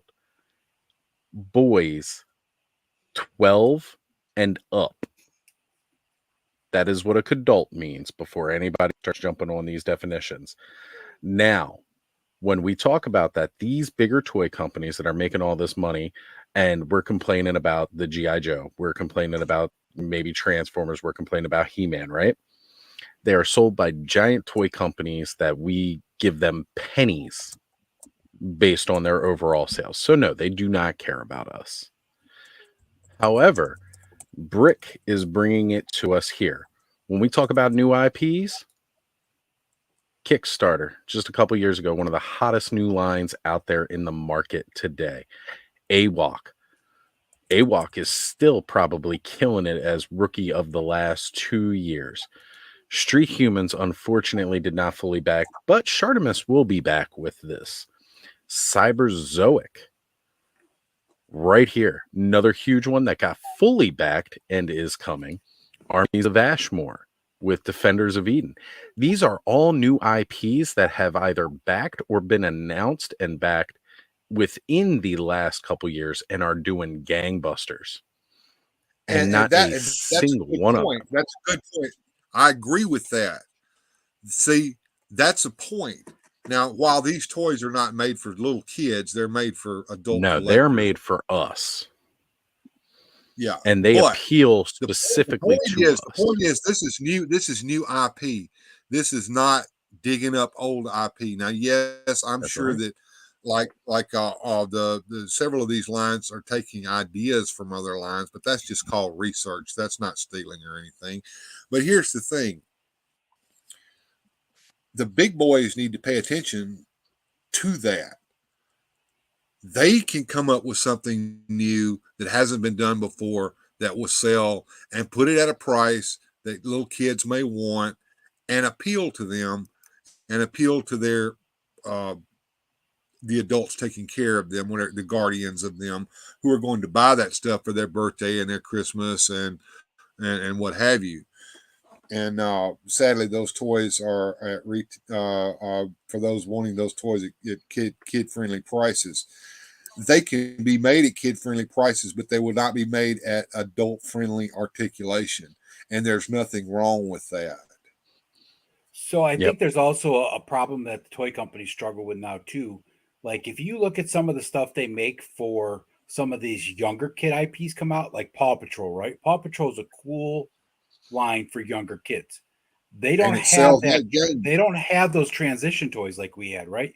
We started out with the Fisher-Price Little People, then we went to the Fisher-Price Adventure People, and then it went into Star Wars and everything else, right? They don't have that anymore. It goes from Paw Patrol to nothing, or else they go into the adult collector. No, I disagree, Axion. I disagree. You go over there to that little toy section that's over there next to the one that you've been walking down up and down all the time, the one that you probably ignore. I'm not saying that you do. I'm the collective you. Yeah, I get you. You go over to that line. You go over there, and you will see big giant sharks with little guys that can dive and go. You will see soldiers with the Chat May kind of stuff. Yeah, you could that stuff that is over there. The big giant dinosaur that sits in my Batcave set whenever I set it up Kid over Connection here. Stuff is awesome. It's a Kid Connection toy. They're over there, and guess what? Kids are buying that shit. Yeah, but guess where they're at? They're like at my Walmart. They're across the aisle from the Paw Patrol and all that stuff. That's Yeah. right. That's the transition toys that you were talking about. Right. What Right. I'm saying Same is thing with like there's Imagine That. there's nothing above that, right? And there's no reason for kids to stay involved in lines because they have nothing that drives them to that. Because, like, back to I think Aaron's point that they don't want to be picked on for still playing with their toys when they're 8 now, instead of like. Okay, here's the thing, Bill. When you and I were kids, playing with toys when I was a little Bill, kid. when you and I were I got kids, because I'm bullied not for much playing younger with than you. toys when I was a little kid. So yeah, little kids go through the same shit that we went through, and they're either going to play with them or they're not, or they're going to fall for the peer pressure or they're not. But Bill, but it's different kids now. Back in the 70s, in the early 80s, right? Because I'm not much younger than you are, and it was no big deal for us to be 12 years old and still looking at the action figure aisle, right? You didn't tell your girlfriends or your friends. By it was no big the deal, time right? I rolled around, if you were still playing with toys at 12, you were made fun of. I just didn't care. We forced kids to grow up faster. We forced them to. Ozzy's the same boat I'm in. Yeah, I got picked on for playing with toys. I got told that you know that I was a nerd or I was we used to do this shit, okay, folks. I'm not trying to be ugly about it. You're gay for playing with toys. You know, they used to do shit like that to me too. And you know what? My answer to that was, you know, you can go and stick something where the sun don't shine. And sometimes I got my ass whooped and sometimes I won. But you know, I was willing to fight for being who I was.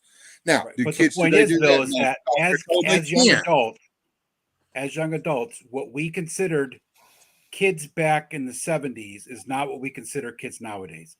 People expect these kids to be 8 years old and be fully responsible for themselves. And it's not just us as parents, it's the entire system, society and everything, right? When we were kids, we were told walk in a straight line until we were in fucking 7th grade, right? In school. You walk in a line with everybody else. These kids don't have that now. They're all responsible for themselves and they're expected to be responsible when they're in fucking fifth grade, right? They're still little kids.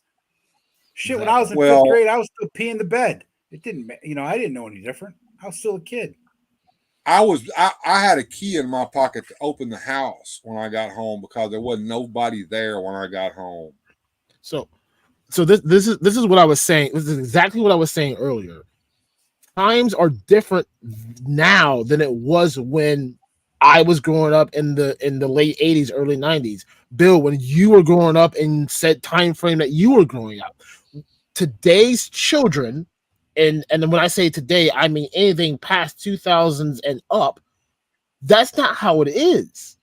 Like you can go, you used to be able to go to the store with a note from your parents that said, "Hey, I'm going to buy some smokes for my dad," and then give it to you. Yeah, and that's how it was. I can't send my 9-year-old to the gas station with a note that says my dad needs a 6-pack of beer. He's going to look at me like, dude, what the fuck are you doing here with a note? Get the hell out. It's the world today is 100% different and has evolved from where we were. And to relate this back to where the toy conversation that we're having is, kids don't play with toys either by two choices. One, we as adults aren't embarking toys onto our kids to live a legacy that we have loved for years, or they just don't care.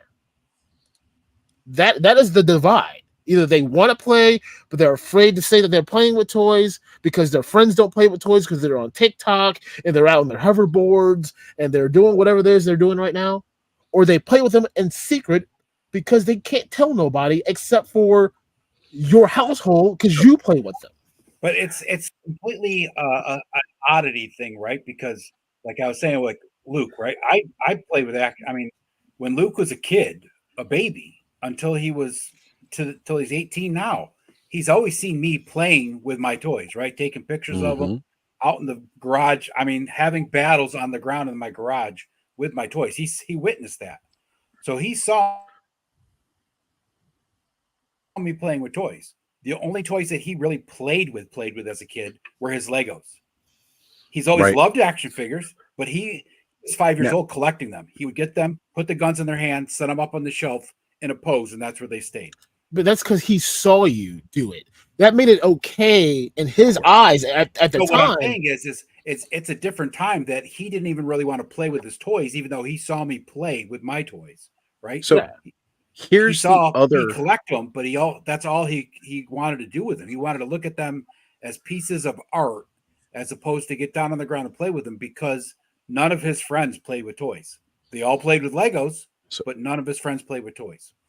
Here is the other key piece of the conversation that we have left out of this up until now, because we talk about how we need to help with the kids and demonstrate these things with kids. We all grew up in the era of Saturday morning cartoons. Yep. Which you watched a half-hour-long toy commercial with several 2-minute toy commercials in between. That's just how it rolled. And you had that list ready to go to tell mom and dad, hey, this is what I want for my birthday, Christmas. Right? You had that pre-programming. You know, we were, I don't care what anybody says. Ryan Dole said it for quite a while, and I agree with him. We were programmed as children to be like we are today. That's just how we were. And they know it. You know, heck, as a matter of fact, Mattel did market research on it for He-Man. That's how they knew what they were doing. And right here, Brick brings up the fact that what you see kids playing with today when it comes to toys, MCU figures, and again, these are the ones that are made for kids. They're not made for the adult collectors, right? Because you're not looking at the kid playing with the Marvel Legends figures. No, they're buying that dopey, stupid-looking action figure, or what most collectors would be like. Looking. It's pretty cool. No, it's actually really cool because it's very toyetic. I agree with Bill on that. I love those figures, but you know what you would hear most people, like most adult collector channels, might crap on because they're not Marvel Legends, but like they're playing with those. They're playing with those Spider-Verse figures, and then the Mutant Mayhem line that has come out, which again is at an extremely good price, has amazing articulation and tons of accessories. It's going to be the next gateway drug to the adult collectors market for kids. Because they're packaged basically like an adult collector toy would be. Tons of articulation, tons of accessories, and the kids are going to lose them because they do. But these are the ones that you do see kids playing with because it's incorporated into the media that is relevant to them. We don't have Saturday morning cartoons. Kids are watching. As a matter of fact, Cutthroat, he put it out there. Kids are interested in watching stuff like YouTube and TikTok. They can't tie their own shoes. That's why they have Velcro shoes for them now.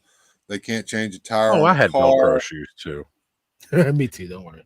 I had Velcro shoes. I had Velcro pants even. Hey, can you pop up Fat Red Foods message real quick? Yeah, there we go. That's what I was going to get to. How many kids are in these live streams? Well, I already know what my demographic is because I have YouTube, studio over there, and I can look at my metrics. Can I stop you? Can I stop you real quick, Bill? Sure. Don't want to interrupt, but here's the answer to the question in all seriousness. There's a kid right now. His name is Ryan. He has a show called Ryan's World. Who has broke the fourth wall. Us as adults who talk about toys, me as an adult who sell toys, I cannot talk about selling toys to kids. Without bringing up Ryan? No, it's not even about Ryan. Ryan is what he said. He can't be Ryan. No, it's not about being him. There is a if you go into YouTube Studio, there's a question on it that says for kids or not for kids. Yep. If you are talking about content or selling merchandise, you cannot sell if it's directed towards kids. There's a whole new set of rules that you have to play by.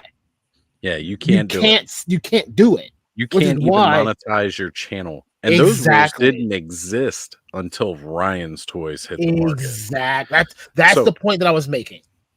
If anybody has ever looked at YouTube pre Pixel Dan Shartimus Prime days and you want to look at toy stuff, there were toy reviewers out there that were doing stuff. There's stuff like Kev's toy reviews. My son Connor used to love watching his toy reviews, and I enjoyed watching them with him. And guess what? It sold the shit out of some Imaginext toys to Connor.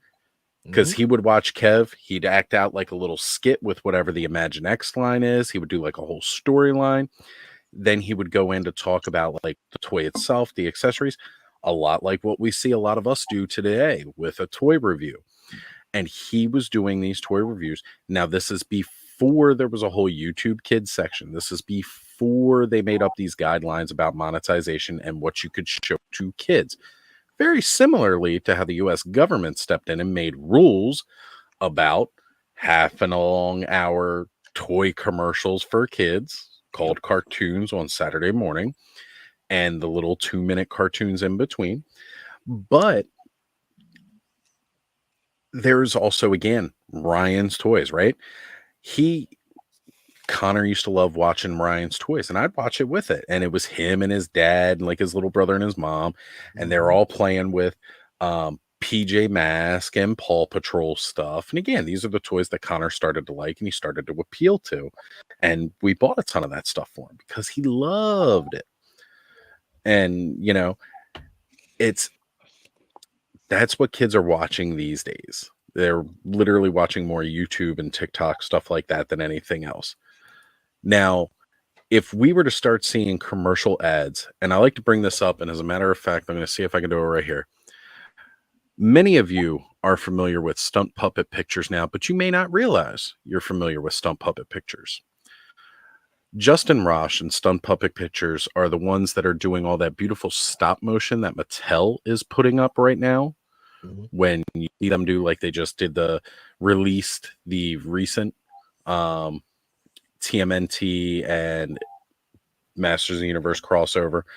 They were the ones that did all the beautiful stop motion for the Mo Tuesdays last year.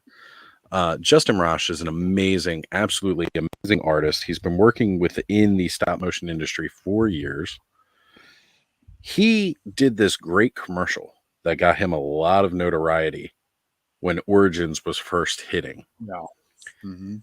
And it's him, his wife, and one of their kids.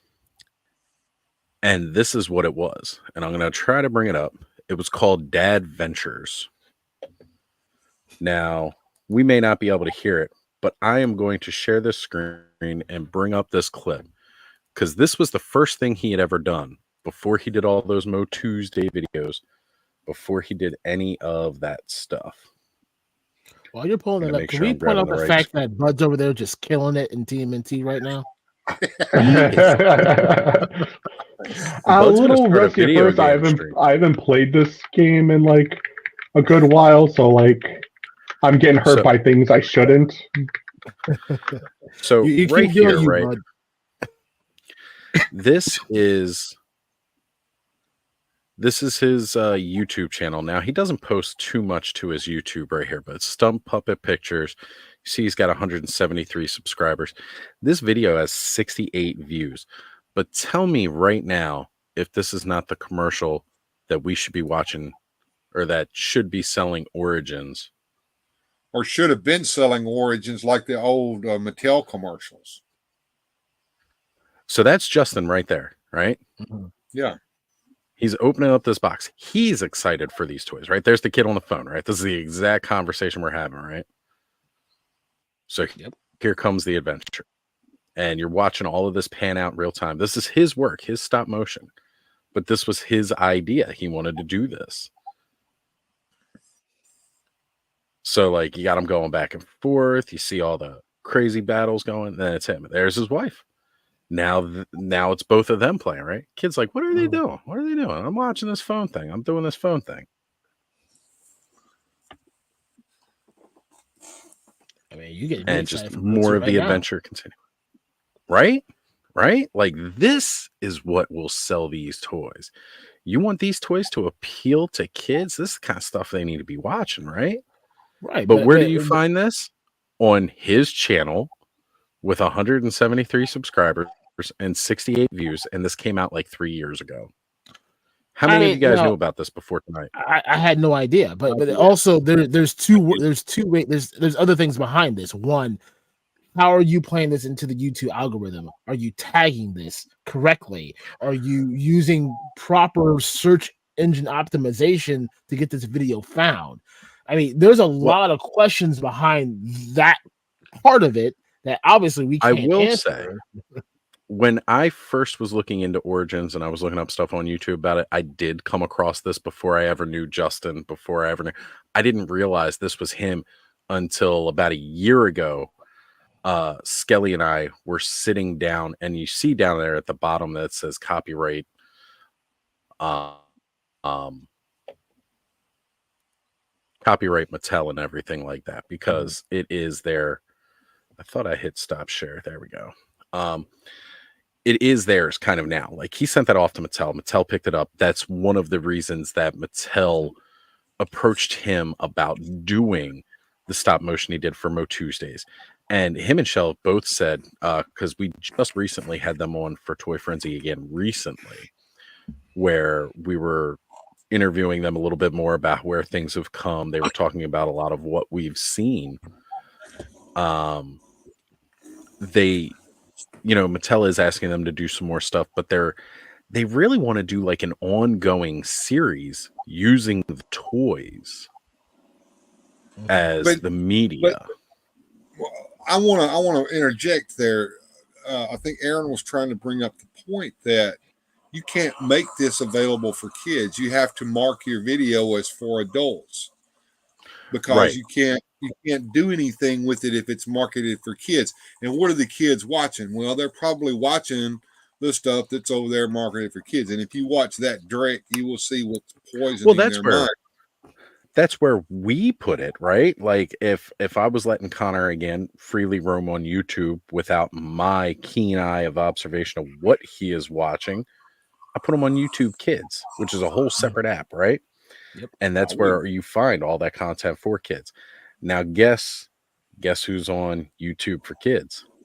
Mattel. Yeah. Which, again, that's their official stuff now, because that is as they create. As you guys can clearly see, Justin is not worried about monetizing his channel.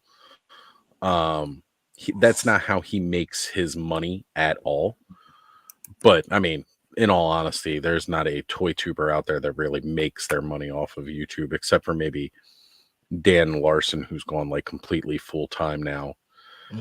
Even Shartimus has admitted that he does not make all of his money from YouTube. He's doing so many other side projects that help fund what you better not try to make all your money from YouTube, because the way YouTube is doing us. But I think what Aaron's point is that he can't compete with that as a toy company, because he's unable to do his channel the way they're doing their channel.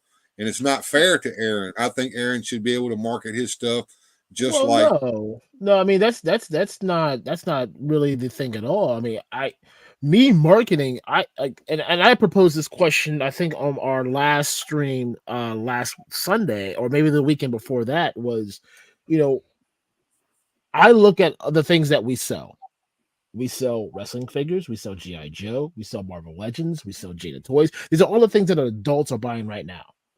I propose this to Ted. I'm like, look, we're going to the holiday season. For people who have kids, how can we make Hello Dope Toys the one-stop shop for everyone? Do we start thinking about carrying kid-related toys? Bluey toys are in high demand, Aaron. Bluey toys, Paw Patrol, Monster High, like all of those other toys that aren't what you, the adult, is collecting. How can I get you, the adult, to buy for you and for your son or your daughter or your niece or your nephew or a young cousin? That is where I'm going to now. Mm-hmm. I need to branch out away from the adult side and bring in a demographic that I can't touch, like Bill's point is, through YouTube for kids. I need to get to you, the adult, to get to your kid without actually getting to your kid.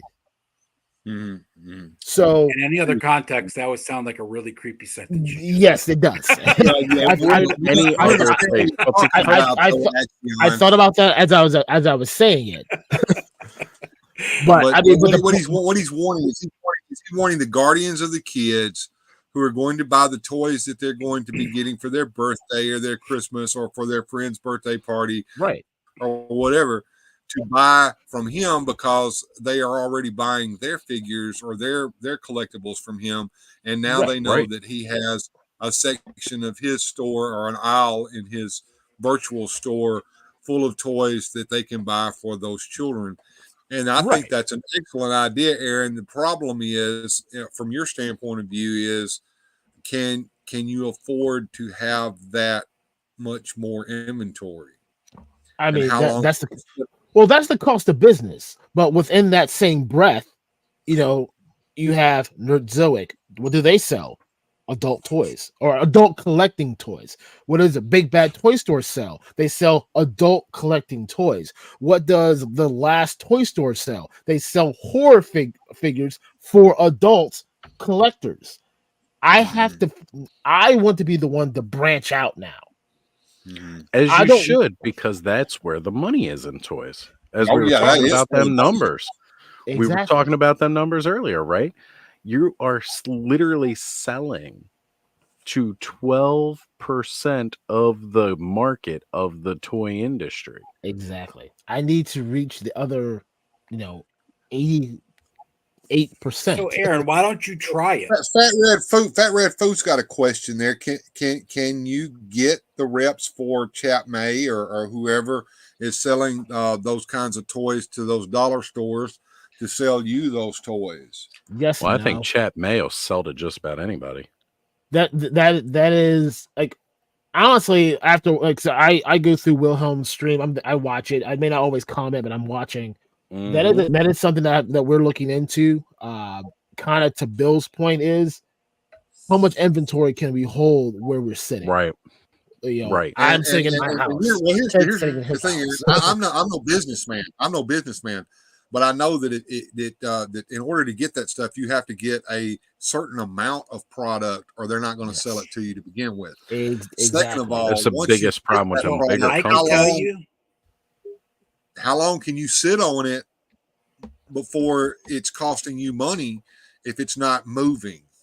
Exactly. And that's all those things that are going through Aaron's mind right now as he's thinking about branching out, because he knows that this could be a make or break situation for him if he don't watch it. I can tell you with the Chat May stuff, you don't need to buy that much. Chat May sells to like Cotswold Collectibles, which is a 1/6 scale military store, right? They sell small quantities of them because Greg at Cotswold Collectibles is not carrying a ton of inventory. Yeah, but the guy at Chat May I used to be friends with, and we still email once in a while, and he will not make you buy more than what you think you can sell. So first off, let's have that conversation later. Two, like that needs to happen. That needs to. I mean, yes. I mean, but every company, whether they're saying buy within your means, everyone has a minimal order quantity. Well, for sure, right? Yeah. The question is, what I'm saying is he's not going to make you buy some 5,000 piece lot, right? I mean, right.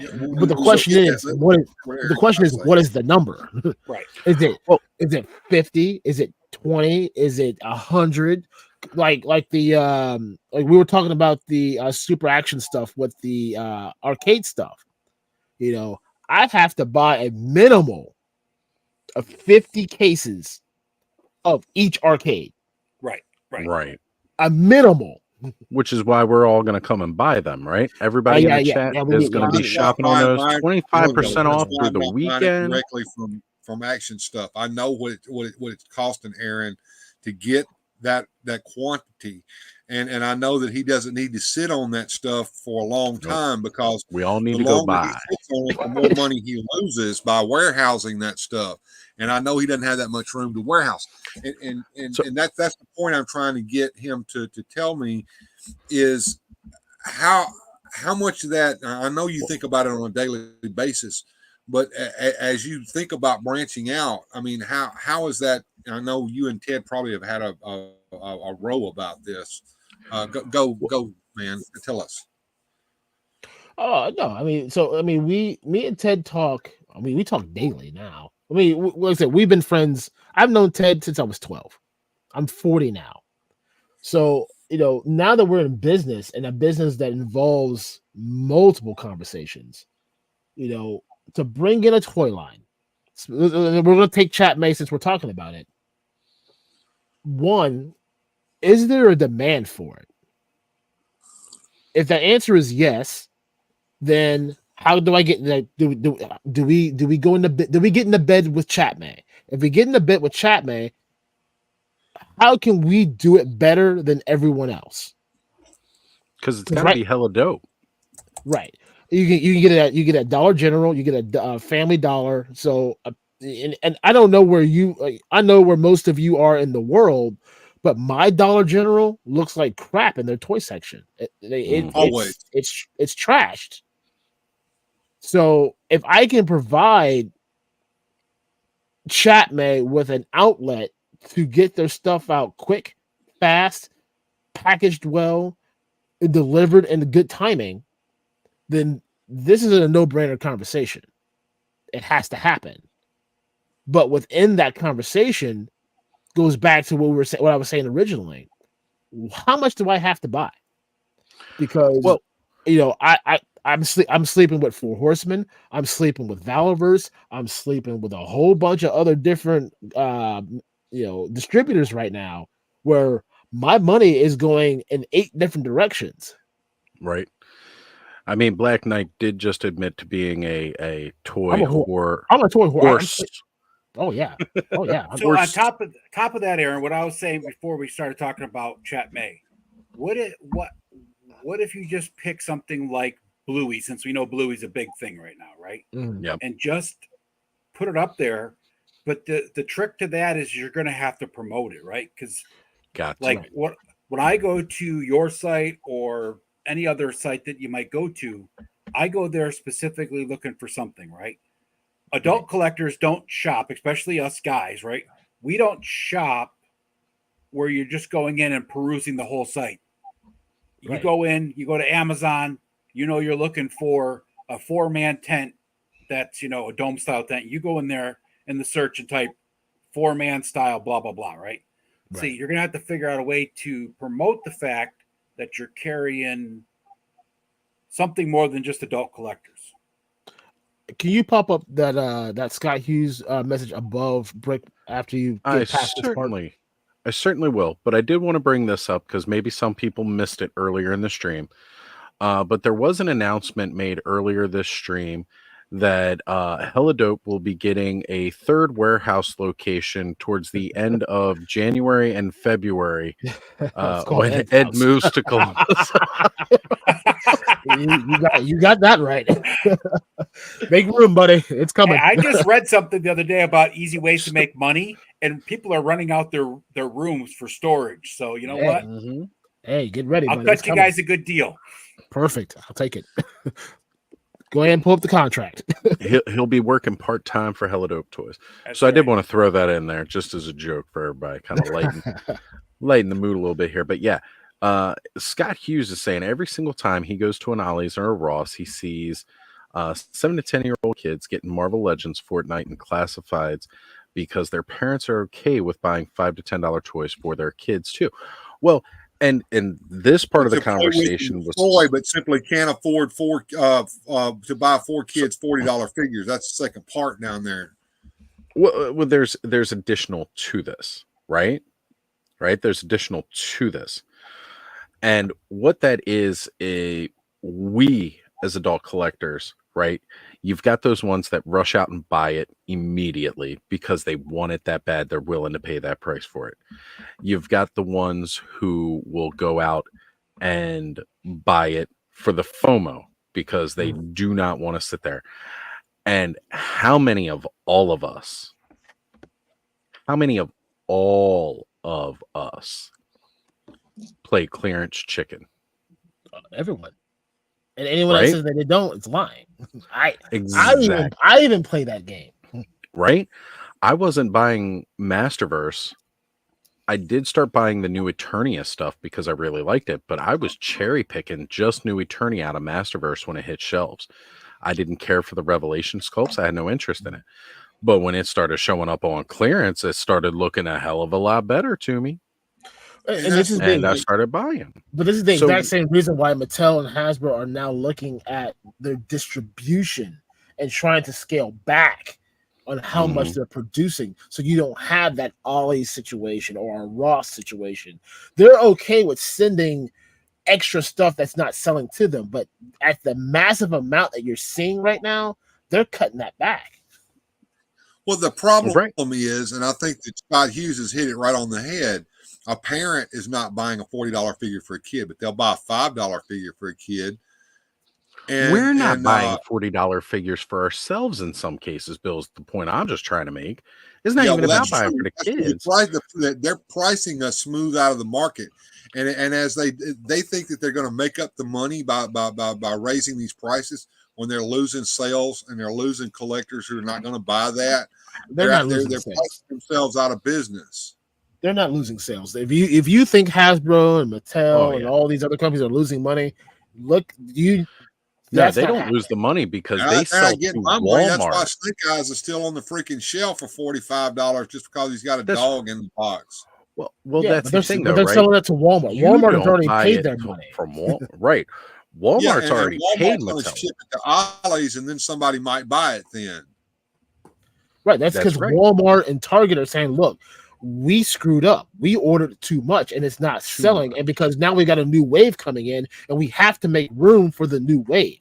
So they're going to sell it to Ollie's and Ross pennies to the dollar to get it out of their store. Yeah, but here's the thing, right? A lot of the stuff that's showing up in major quantities at Ollie's and all these other places right now is stuff that's been sitting in containers because the backlog Never made it from to the this shelf. pandemic has still been causing problems. It's not the new stuff that's getting to the shelf. My Walmart right now has tons of shipwrecks and rock and rolls that are going out the door every day. I And never I saw bet there's half a the naked stuff. Stratos up there with them too. Right. I never saw 3/4 of the stuff that's showing up at Ollie's and Ross's. That's G.I. Joe related at my Yeah, Walmart. never ever. saw the Crimson Vipers, never saw the nope. twins, never, all that stuff that we're seeing at Ollie's, never On saw a it side there. note, but they're- Aaron, I just sent my buddy off an email asking him if he has a sheet for minimum quantities and all that stuff for small island retailers. I'll let you know what I hear. Perfect. But I mean, it's a very, very true statement to say that we're all waiting, like, especially the more we see it too, right? Because it's all over Instagram, right? There's 1,000 people out there shopping at Ollie's, Ross, DD's, TJ Marshalls, TJ whichever Maxx, one of Burlington these, Coat Factory. right? They're shopping their toys there because they can find them at prices that are willing to pay for the toys. I do not collect Marvel Legends. I was gifted last year a Weapon X from Age of Apocalypse and a Jean Grey. Those were the first two Marvel Legends figures that I have. I did have an older Diamond Select Venom. Can Go you ahead. can you pop up that last Fat Red Food message? The Walmart. This one, I had it Yeah. up there a little bit more. Perfect. Yeah, let I me had let me that up let there. me let me tell you real quick. Walmart and Target are losing money on absolutely nothing. Toys are a small percentage to what Target and Walmart sells. Their clothing line, they make more money on Everything else. They make more profit on the clothing line and groceries than they do on toys, on televisions, Blu-ray players, sound bars, anything else. Well, that's Their why every craft- single Walmart in the country became a supercenter, because the groceries and the things that tie to toiletries and Well, that all brings those you in, products right? is where You they need make you their need money. right. You need to buy that stuff. So you're going in there to buy that. And while you're there, you may as well pick up these other items. Let's face it. That's how they've killed all the mom and pop stores and everything else. Exactly. And they can order more in bulk Yep. and sell it to you cheaper And than here, any I'll tell you mom and what. pop store can drop that price. As a manager of Walmart, Walmart will dictate to these places what they're willing to pay. So if you go into Walmart headquarters in Arkansas and say, I want to sell this product at Walmart. They're going to tell you, okay, we're going to sell it for $5. You got to give it to us for $3 because we need to make $2 profit. And you're either going to say, yes, I want it in your Walmart stores because they're nationwide, worldwide, or you're going to say no and try to find somebody else to let you sell it at their store. Yep. So, and shoot, there was another line of thought that I had about that. Now I've interrupted it, so I can't remember. But I'll that's tell you all something good. else. One other thing, real quick, as a side note. Right now, you're seeing a big explosion at Ollie's, at Ross, at TJ Maxx. In another 3 months, all of that's going to be gone. When all that inventory that they just got is sold through, it's going to go right back to the way Ollie's used to be, with a couple cases of Marvel Legends that nobody wanted anyway, and no one's going to buy unless they're buying custom fodder. And that's how it's going to go. Another 3 months, it'll be back to that. This is just an explosion to catch up from the pandemic. Because they're getting a whole bunch of stuff, right? Yeah, we saw it with just a few months ago, right? They had the Kenner Classics Ghostbusters. Yep. I've got several Ollie's in my area. I went to all of them, could not find a complete set of anything. Dawn was down in Virginia. She managed to grab everything and sent it back up to me. So Five Below, definitely. We have those stores around here too. Everything in there is like about $5 and below. Some stuff's a little over. Yeah, it's like $7 below really is what it really is. But yeah. Five Below. It's just kind of like Dollar General. Everybody will call it a dollar store, but everything was generally $1. Of course, now not even the dollar store is $1 anymore. Exactly. Well, they actually got bought out by Family Dollar, so now it's Family Dollar mixed with Dollar Tree. Right. Yeah, I'm going to quick cut in here. My phone's getting low. There.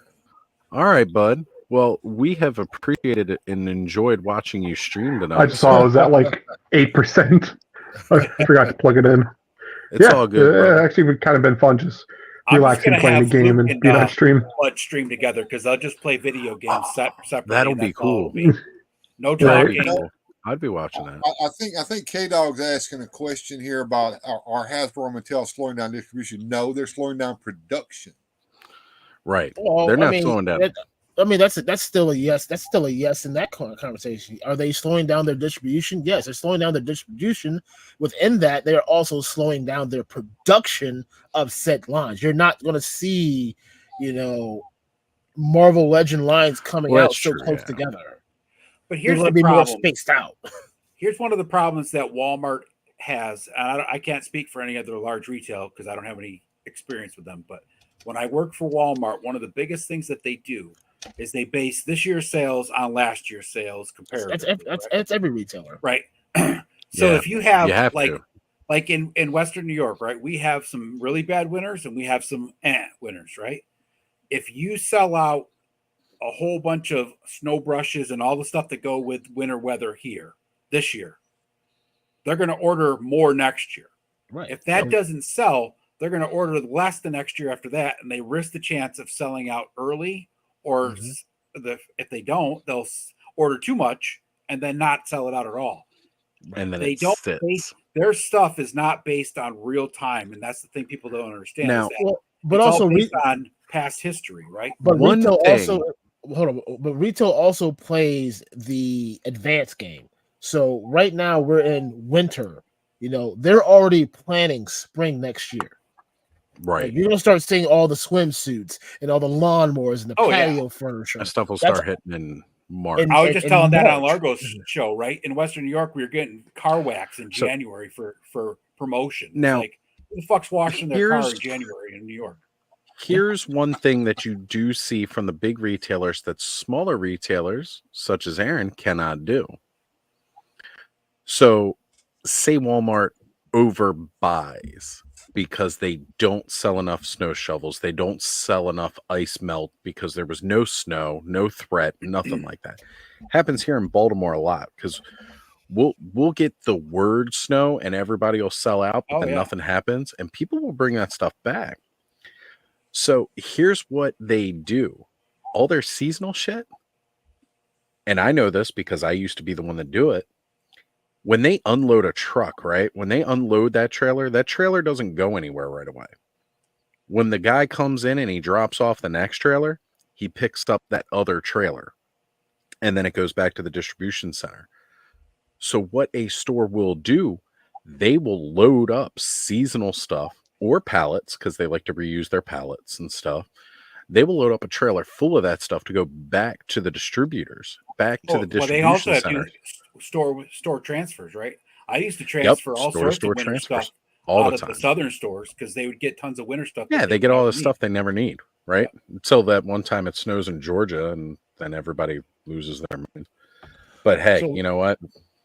So real quick, Scott Hughes just sent me a flyer from Ollie's. They're running a Black Friday sale for today and tomorrow. Like Nerf blasters, they're selling at $10. Oh yeah, they got a ton of good stuff. They're selling RC bargain cars, $25 to $40. Black Series, Marvel Legends, GI Joes, anywhere from $4.99 to $9.99. This is all the stuff that they had bought, those pennies to the dollar that I was discussing earlier. To sell it at $5, guess what? They're still making profit. Every one of them. Because they bought it so cheap that they can put it at $5 to entice you to buy it. That is the thing I can't make profit. Right. That's the thing I can't do. So let me fill you in. Right now on this shelf that you can't see, I have the entire Hydra Stomp wave from the Disney Plus series, Marvel Legends. Right. You want to know how much I'm making on that right now? 0. Not a dime. At 25% off, I'm actually losing money. That's just because I have to get it off the shelf because I know it's coming. Well, you got an entire year of skeletons coming from Mythic Legions and the Four Horsemen that you got to make room for. You can't have that stuff sitting there, but your Legion stuff will be selling quick because I know a certain stream Legions class is going to be promoting where to go to buy those. Well, I mean, that's true and not true because here's the thing about Four Horsemen, right? And this is where I love what they do and I hate what they do at the same time. And if they watch this, I'm sorry, but this is how it is. If you go to a convention that Four Horsemen are at, if you're a retailer of Four Horsemen, don't bring your stuff. Yeah, don't bring any Four Horsemen related items. Nothing, because nope, don't even bring it. Keep it at home. Keep it on a shelf. Here, I think I know where you're about to go with this. I'm gonna answer this for you real quick. PowerCon last year, they said retail exclusive stuff. Nope. No, because they sell that at the table. Same answer. At last year's PowerCon, they had said that they were only going to bring, or they announced prior to the show what they were going to bring to PowerCon 2023. They ended up bringing Cosmic Legions Book 1. They ended up bringing All Stars 5. All the stuff that, if we would have gotten in when we did, all the stuff that we would have had. Right. They're selling it at store horseman price, not retail price. So if you're at a con with Four Horsemen, it's dead. Now the flip side of that is the Headless Horseman, the Father Christmas, which is a retailer exclusive, which they aren't selling. You are competing with all the other retailers because they're shipping it as a street date. The street date is everyone's selling it at the same time. So you, Bill, you, Ed, you, Oz, you have said stores that you guys purchase from, whether it's me, whether it's Nerdzoic, Bed Back Toy Store, or whomever else is on their approved list. We're all now on the same playing field. The difference becomes is I'm competing against them. I can compete. Pick a store. I don't care. I'll compete against them all. I can do certain things better than others. I may not be able to get a lot of things of other products quicker because I'm not in the know. But if Four Horsemen is saying, "Hey, I'm shipping your stuff 2 weeks before street date," which gives you time to get all your stuff together, package it up. You can't create a shipping label until street date. But guess what's happening the day street date happens? Your stuff is going out to the post office that day. Yep. Ed, you're in New York. You're 2 states away from me. 2 days. I ship it on Monday. You got it at your door Wednesday. I had Father Christmas Wednesday and Horseman on Thursday only because of the box is bigger. Right. Bill, you're in Mississippi. You're 3 days. I ship out Monday. You have yours by Thursday. Right. Most people are going to go, well, let me get your order. I'm going to put it in a box. I'm going to create it, but also I'm going to pack up all this other stuff and I'm going to send it out on Tuesday. I don't have time to wait till Tuesday. You don't have time to wait till Tuesday. When I say your stuff's in stock, I'm shipping out today. Whatever orders that we've just got right now is going out tomorrow morning. I mean, I got to get up tomorrow at 8 a.m. I'm packaging orders. Ted's packaging orders, and they're going out the door. Right. Like, that's what I'm saying. Yeah. And I agree with you on that because I saw it there too. And I felt bad for all of the authorized retailers that did bring their Four Horsemen stuff. The only people that I saw. There was a lot of them at PowerCon. The only people that I actually saw selling their stuff were people who were selling some older stuff they still had in stock that was not available at the Four Horsemen's table. Yep. Right. And there was not a lot of that. Right. Because I mean, when you hold all the cards, you're just playing second fiddle now. Right. They created, they produced it, they control all of that. Yep. Now, like I said, now this is just me talking out of my own ass. I find it, yes, unfair that if I'm going to go to a show that you're at and I have to sell it at a price that you're not selling it at, unfair. But it's your product. You can do that. It is what it is. But that's probably exactly why NECA chooses not to sell at cons, because it avoids that whole mess for them. Now, what I appreciate about what they do with their retailers, right, is and you helped explain this to me. It's a guaranteed amount of money that you sell their product for. It's over what they sell it for, right, which makes it less inclined to maybe buy it. But here's the thing, right? So the Four Horsemen, aside from these events, only have their window open for about a month usually. Sometimes, like right now, it's a little bit longer because they're compensating for the holidays. Right. And then it's going to go live at your store afterwards, and it's going to be available till basically the wave comes out. Yes and no. So the yes part is because yes. Well, let me answer the no part, and I'll come back to the yes. Right. Yeah. The no part is so this Rising Suns wave, which is the new wave that they're producing right now. When their pre-orders in, my pre-orders go live. Right. So let's just say you're in a financial bind and you just can't buy it right now. Well, I'm not buying from them right now because it's Christmas. I can't buy from them right now. And that's what I'm saying. Right? It's Christmas. You're in between paychecks, whatever the reason is. So when we go live, I'm only asking you to put 10% down. Hell, I'm not actually about to change it just to put $1 down. I don't really care how much you put down. I just need to know how much I need to order. That's all I need to know. And you gauge that based off the demand from the pre-orders. Yes and no. Because I have to order a certain amount from the Four Horsemen no matter what. Period. Right. And it's got to be the whole wave. You can't cherry pick your figures. Right. I have to order in cases. Right. So whether rules the day. Yeah, so if I get 8 people to order, whatever a Tillis or whatever that is, and it comes in a case of 12, I have to order all 12. Now we will normally order more anyways, because some people may be like, I just don't have the money right now, but when it comes available, I want to buy it. Like we take that into account. But I need to know the raw numbers. Okay, I need to at least order 1 case of this. I need to order 5 cases of this figure because this is the hot figure. Right. Those are the things we need to know. Yeah. But the flip side to that is, we have to understand first and foremost, we're still competing against other people. Yep. People are still going to go to other retailers. People are still going to go to Big Bad Toy Store because they love that $4 shipping price, and I'm pretty sure that's what Fat Red Food's getting to in this question. Do we ship enough? I could say yes, but Big Bad Toy Store's $4 shipping. That is what like my parents would call Turtle Express. You're gonna pay $4. You're gonna wait 2 weeks to get it. Yeah, it's Yeah. ground advantage when you pay that money. No, The other thing that they can do, it's slower than that. It's not even ground advantage is still priority mail or first class, which is 3 to 5 business days.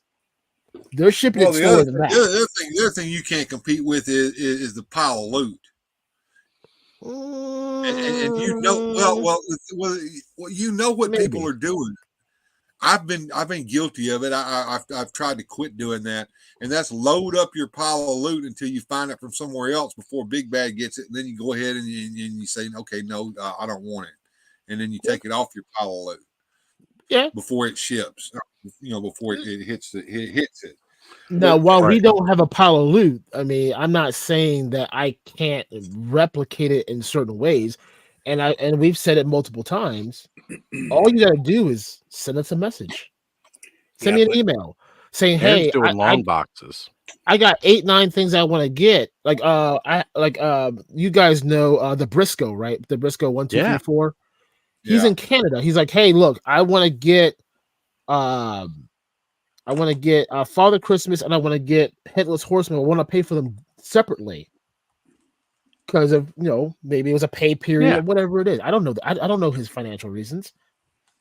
I can do that. I can send you an invoice to pay shipping for one thing on 2 invoices, or maybe you want them as Christmas gifts for your kids or your nieces, your nephews, your aunts, your uncles, whatever it is. I can do those things, but if you don't communicate it, right, which is why we put on there, do not put an order that is in stock mixed with pre-orders, because I'm going to hold your in-stock stuff until you get your pre-order in. That is shipping we can't afford to pay. I mean, I'll charge you for it. If you want it right now, I'll charge you for the shipping. You're not going to pay that. You don't want to pay it because you're like, I already paid it. Why can't you just ship it right now? The other thing is BBTS has been doing the pile of loot long enough that they know there is a certain amount of people that are going to hold stuff in their pile of loot and then return it basically to the store, because Walmart has the same thing, right? Mm-hmm. They count on that amount of return or amount of cancellation when they did layaway, for instance, right? They built that into their budget. BBTS does the same thing, right? They build that into their budget. Right. They have to. They've got to accommodate for it somewhere. Otherwise, they do lose money. It's just how it is. Exactly. So, but I appreciated you explaining to me a lot of that stuff when we were asking you about it, because that is important things to know. But it also makes me very, very happy. Bill's showing off mini comics here. And when I say mini comics, it's micro comics. Gotta love that. Lone Ranger. But one of those things that I do appreciate with you guys is, and again, you're not going to be able to like sit down and just chat with Big Bad Toy Store, but you can chat with Aaron and you can talk to him about things and you can work stuff out, which you can't do with certain retailers. So like I said, for me, for the next year, I want to get this whole Rising Suns wave, but I can't afford it all in. Yeah. I just can't do it. So what I'm going to be doing is working with Aaron and Ted over the next year, and we're going to be getting. I need a bear. That's the first and foremost. I need a damn bear. Everybody needs that bear. Everybody wants lots of bears. I eat 2 bears. Right. That's what I'm saying. And then we're going to need that polar bear variant they're going to release a year from now, because what's coming. Oh yeah. But either way, though, like. You got to work these things out, and that's something that you cannot necessarily do with the 4 horsemen themselves either, right? So, like, I was all, I guess, again, the retailer exclusive wave is a bad example of that due to the fact that it's a retailer exclusive wave, so the 4 horsemen didn't even sell that. They sold the earlier versions of it that were last year. But, I mean, like, sometimes you just got to cancel a pre-order, right? That's how it goes sometimes, whatever happens. But, you work with people, and that's the advantage of buying from. Shopping with Aaron and Ted is like shopping at the, your local comic book shop, your local toy store, And you don't get that customer service anywhere else. You don't get Ted's DNA to clone a little Ted when he licks every toy that's going in your in the package, so that you can clone him over and over again and have a whole bunch of little Ted workers. And Ted does work. I watched him. He was packing orders on an IG Live one time. He works. He does work. Mm-hmm. Well, I gotta tell you, like Largo on his show earlier made a commercial for How the Dope Toys. Oh yeah, it was and the end of it said, awesome. The end of it said, yeah, I was going to toy get to fans that by in a toy minute. fans, right? Answer Cutthroat Toys as to why Hiya toy lines are hard to find. I know the answer to that, but I bet Aaron can say it better than I can. So what is it about Hiya toys? So I don't if any of you guys watched the nomination video from Nerd Zoic, he did answer that question. I'll just kind of relay it. Hiya Toys, they have a specific group of people that they deal with in China, and that's their little world. So if you're not in their little world, like they'll sell it to you. Like I'm sitting at the table with Hiya Toys right now. We've been emailing for a couple days now, but one, it's a translation issue. Like I speak English, they do not. Very broken. So trying to understand, hey, I want to sell your product. It's a little difficult. But as of right now, the way they sit is they only sell their products to selective groups. Just like 5K and their subsidiary companies that they have under them, they're in the same boat. Like I at PowerCon, I sat and talked to those guys trying to get that War Bear and all the other stuff that they got. They have our information. They said 2024 we'll start opening the doors to other retailers. So hopefully that will become a conversation we get to have later. But for the most part, Hiya Toys is just saying, hey, we're comfortable with what we're doing right now.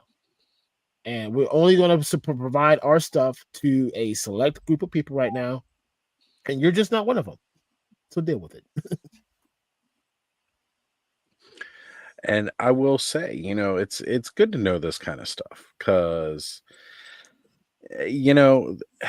there's not as many people that we could talk to within the industry that are either able to be as transparent as you guys are about how things work. Because I mean, first off, you're one of us, right? Yeah. You got some other toy retailers that may do a live here and there, like Attorney of Dreams started doing a YouTube channel a little bit more. But here's the thing though, like you guys really do kind of just everything that you can lay out on the table for us, you do. And every once in a while you drop a little bit more info. Just a little bit. Disclaimer.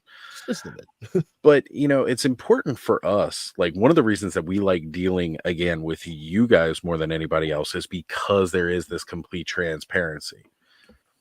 When I send a message to Hello Toys, I know both of the guys that are going to see it, and one of the two is going to respond to me, usually within a minute.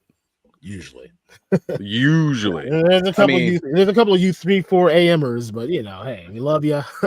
You guys are willing to take that time, and the wives don't get mad at us either for it. Right. Exactly. Well, what I wanted to bring up to Aaron is something that Axion was talking about earlier, and it's something I'm willing to do on my channel. If you want to promote your product on my channel, you're more than happy to, with no compensation to me whatsoever. Perfect. We'll look into that option. I'm already promoting your product on this particular live stream that's being simulcast on my channel now.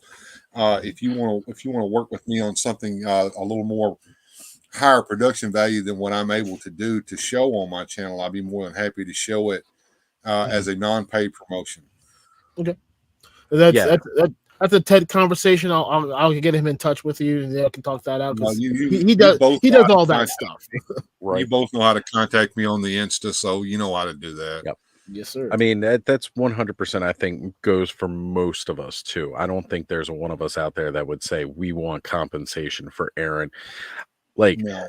I may not want to air YouTube's ads, and they're going to pay me for it, but I could give two shits. I will air any Hella Dope toy ad throughout my streams Well, because just I love having you guys I and I want to Hella support Dope you. Toys. I want a new Period. coffee mug. is enough.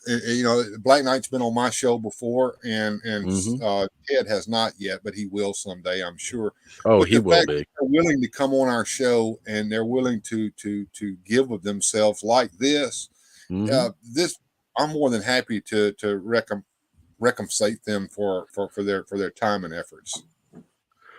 Well, like my sister is a big fan of watching Hella Dope Toys on Sunday nights. One thing that she has said, now most of the time, Sunday nights, by the time you guys go live, I'm worn out from a day. I may not be in the chat, but I am listening as I am going to sleep. But either way, though, one thing that I will say, my sister says that whenever she watches you guys' streams, she's like, one of the best parts about it is like, when you're a regular at a bar, she goes, that's what it feels like watching one of those. And, you guys have always been chill since we started talking several months ago before we even did PowerCon. And then getting to meet you guys in person at PowerCon was just one of those awesome moments, like getting to meet everybody there. And, period. This is how we are. We're a close-knit community of friends to the point where, in a lot of ways, I feel all of you guys are definitely family. That's the whole reason I went live on Thanksgiving night. I have work in a couple of hours, and yet I am still up live streaming with all of you guys. You making that coffee, man. Hey, man. You know what I got right here, baby? Yes, in sir. the bootleg Toy Frenzy tumbler. But I mean, that's truly what it is. It's like, I'll go above and beyond for every single one of my friends, and you guys definitely deserve it. The fact that you guys started last year, a little bit before now, coming into your first holiday season last year, and where you guys have made it through coming around again this time of the year.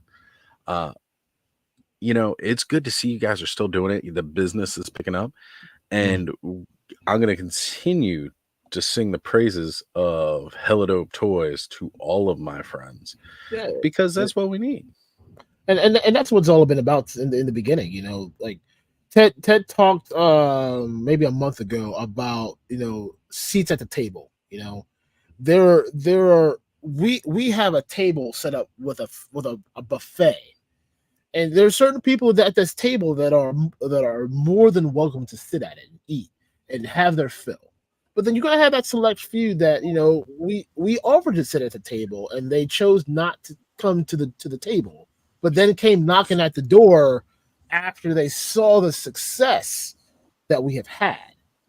You can still eat. I'm just not gonna offer you a napkin. You know what I'm saying? Right. You're still welcome, because either way is making money for you, but it's helping your business grow. Yeah, but like you said, you're not giving them the napkin anymore. They got to eat their hands. You ran out of silverware a while ago. There was a spot for you. You didn't take it. Exactly. And a lot, and Scott Hughes, and a lot of the guys from 3POA. I there's not enough thanks in the world for what Laser Pants and all those guys did for us. They jump started us 6 months in the future. We wouldn't be where we are right now if it wasn't for them. And we've said this multiple times. That community, and I know a lot of people don't like to use the word community, but that group has really put us in a spot where we can, be doing things that we couldn't do a year ago. A year ago, I told Ted, I'm afraid I don't think we're gonna make it. Like, I thought we were gonna fall. We're gonna fold before we got started, and then boom, like the explosion started. We're about a year away from our true growth anniversary. So it's exciting to be where we are. And it's glad that it's guys like you, Oz, Ed, Bill, everyone else in the chat that has really shared posts and just spread the gospel. That goes a long way. It brings eyes to something that they didn't know what was before. I actually didn't realize that on the shop app that people leave reviews. I had no clue until I looked at it. I'm like, holy shit. There's 60 reviews of people who are like, oh my God, I bought this. Super fast shipping and it was packaged well. I'm like, this is what I needed to know. Yeah. The other night when we were talking, Aaron, I was going to ask you like if you got reviews from like Yelp and stuff for that you could like promote, because that would help on your SEO we were talking about. You know, that would help that also, right? We need to record like live testimonials. Like, I got my package and it didn't look like the ass that Amazon sent. I got my package and it didn't look like this shit from EE that got crushed, or the box from BBTS that got kicked around. The bag that Walmart shipped my figures in. That's what I'm saying. Like, nobody packages good. Well, I mean, and that comes back to, like, you know, a lot of things that me and Ted want to work on now that we've got some extra time on our hands. You know, we are able to take these snippets of comments and make videos about them, saying, "Hey, these are comments from the people that have bought from us. Why aren't you buying from us? Pay off to get extra time, Aaron." There's some guy named Luke, and you know, some family and some kids. You know, whatever. Yeah. Where the third warehouse opening up next year? Yeah. January, February. It's gonna happen. The expansion warehouse is coming. It's gonna be great. They're gonna need all that room for all the Chat May stuff.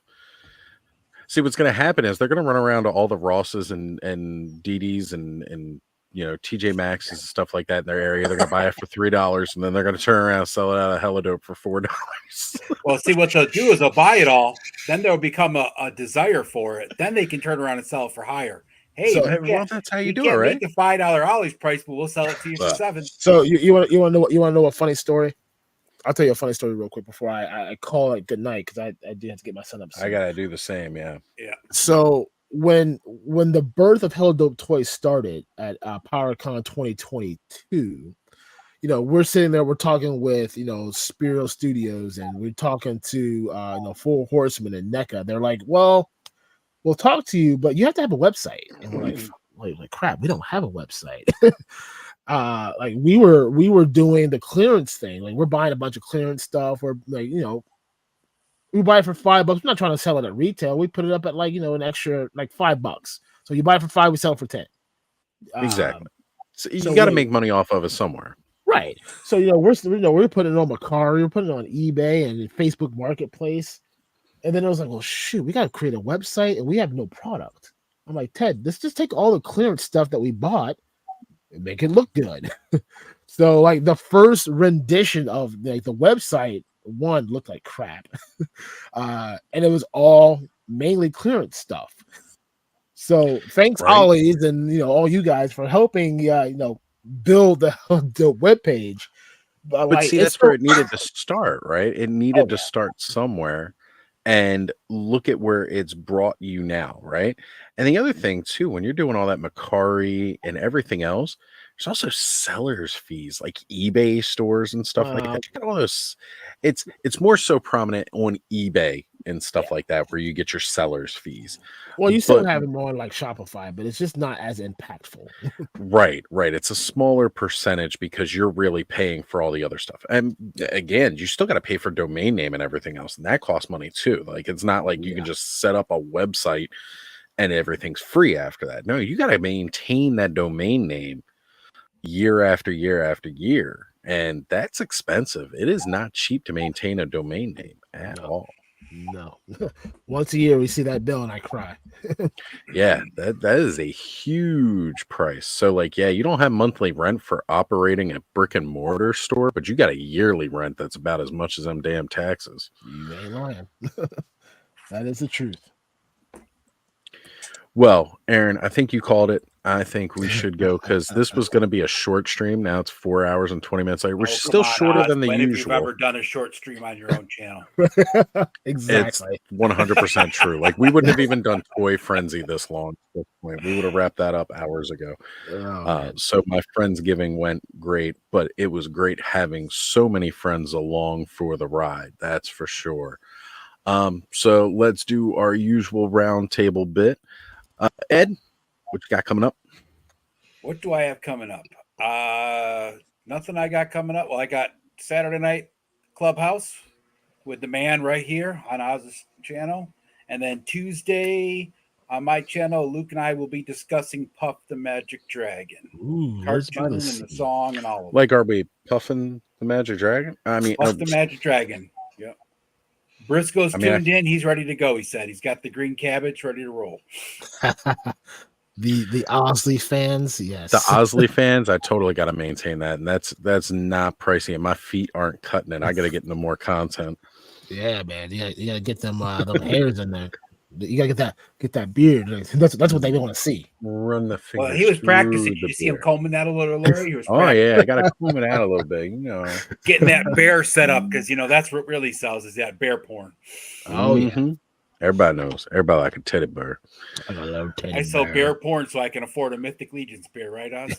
That's true. Right. So like now it's Bill's turn to plug, and all he's plugging is Hella Dope Toys. Black Friday. Well, I've got the Hella Dope website up so you can see what it looks like. They got a 25% off Black Friday sale going on until don't tell Ted through Sunday. And anyway, Ted doesn't watch the stream. I have going on. Well, I normally do live streams on the weekends on Saturday night and Sunday at noon, but I am not this weekend because of Thanksgiving. However, I am working on more content for my channel, just videos, of the toys playing. And if you want to go in and watch Hulk Hogan tell a lie, you can go over there right now and see my latest video. But there's more coming. I've only just begun. Awesome. Can't wait to see it, man. Yeah, check me out on Instagram. That's the only place that you can really contact me. My other social medias are just there. I don't interact with them. I know that feeling. Right. I have a profile on Facebook, but I'm not necessarily on Facebook, if you get my drift. Yep. I get it. Aaron, the Black Knight, what do you got coming up for us? We're going live this Sunday, 9:00 p.m. Ted and I are doing the last stream for November, and then we're gonna do a kind of a wrap up to the year with Rocco the Great and Laser Pants to end December and 2023. We'll be taking 2 weeks off. But like Bill's showing right now, HellaDopeToys.com, Black Friday sale, 25% off all in-stock items. You must click on that little yellow button right there, though. There you go. So, click that yellow button. If you click on something outside of that, it will not apply the 25% discount. It must go through that link. But yeah, we got that going on, and we're just trying to finish off the year strong. Also honoring the Wondar10 code or Wondar full 10. No, I'm just joking. That's definitely not happening. But Wait, Travis's Wonderful 10. Yes, that's he's trying to get his own code. He's trying. He can only apply it to Hexastacks. Exactly. Right. And that just leaves me to talk about. So next week we'll have another episode of Toy Frenzy on Thursday nights over on Skelevator's channel. This Saturday, of course, we'll be doing another Clubhouse hangout where it'll be very similar to how we were tonight. And you never know who's going to stop by. I mean, I basically always guarantee this guy Ed's going to be here. Yeah. Bud will be back. He'll probably be doing his new game stream again, as that was a huge hit tonight. So we'll definitely be revisiting that, I believe. You'll also see some other familiar faces that were here in the chat. Bill even likes to stop by before he goes live and hang out with us a bit. And of course, as always, the boys from Hella Dope Toys are always welcome to come hang out with us on Saturday nights. And we always appreciate you coming in, giving us that in-depth inside look into toy retail in the modern age, especially running the website. We always appreciate that, guys. So thank you. No problem. Thank you. And that's true. Good journey, everybody. Buy your toys from Hella Dope. And remember, 25% off. Click the yellow button or it don't count. What are you doing? Why aren't you doing it? Happy Thanksgiving and happy Black Friday. Go click it right now.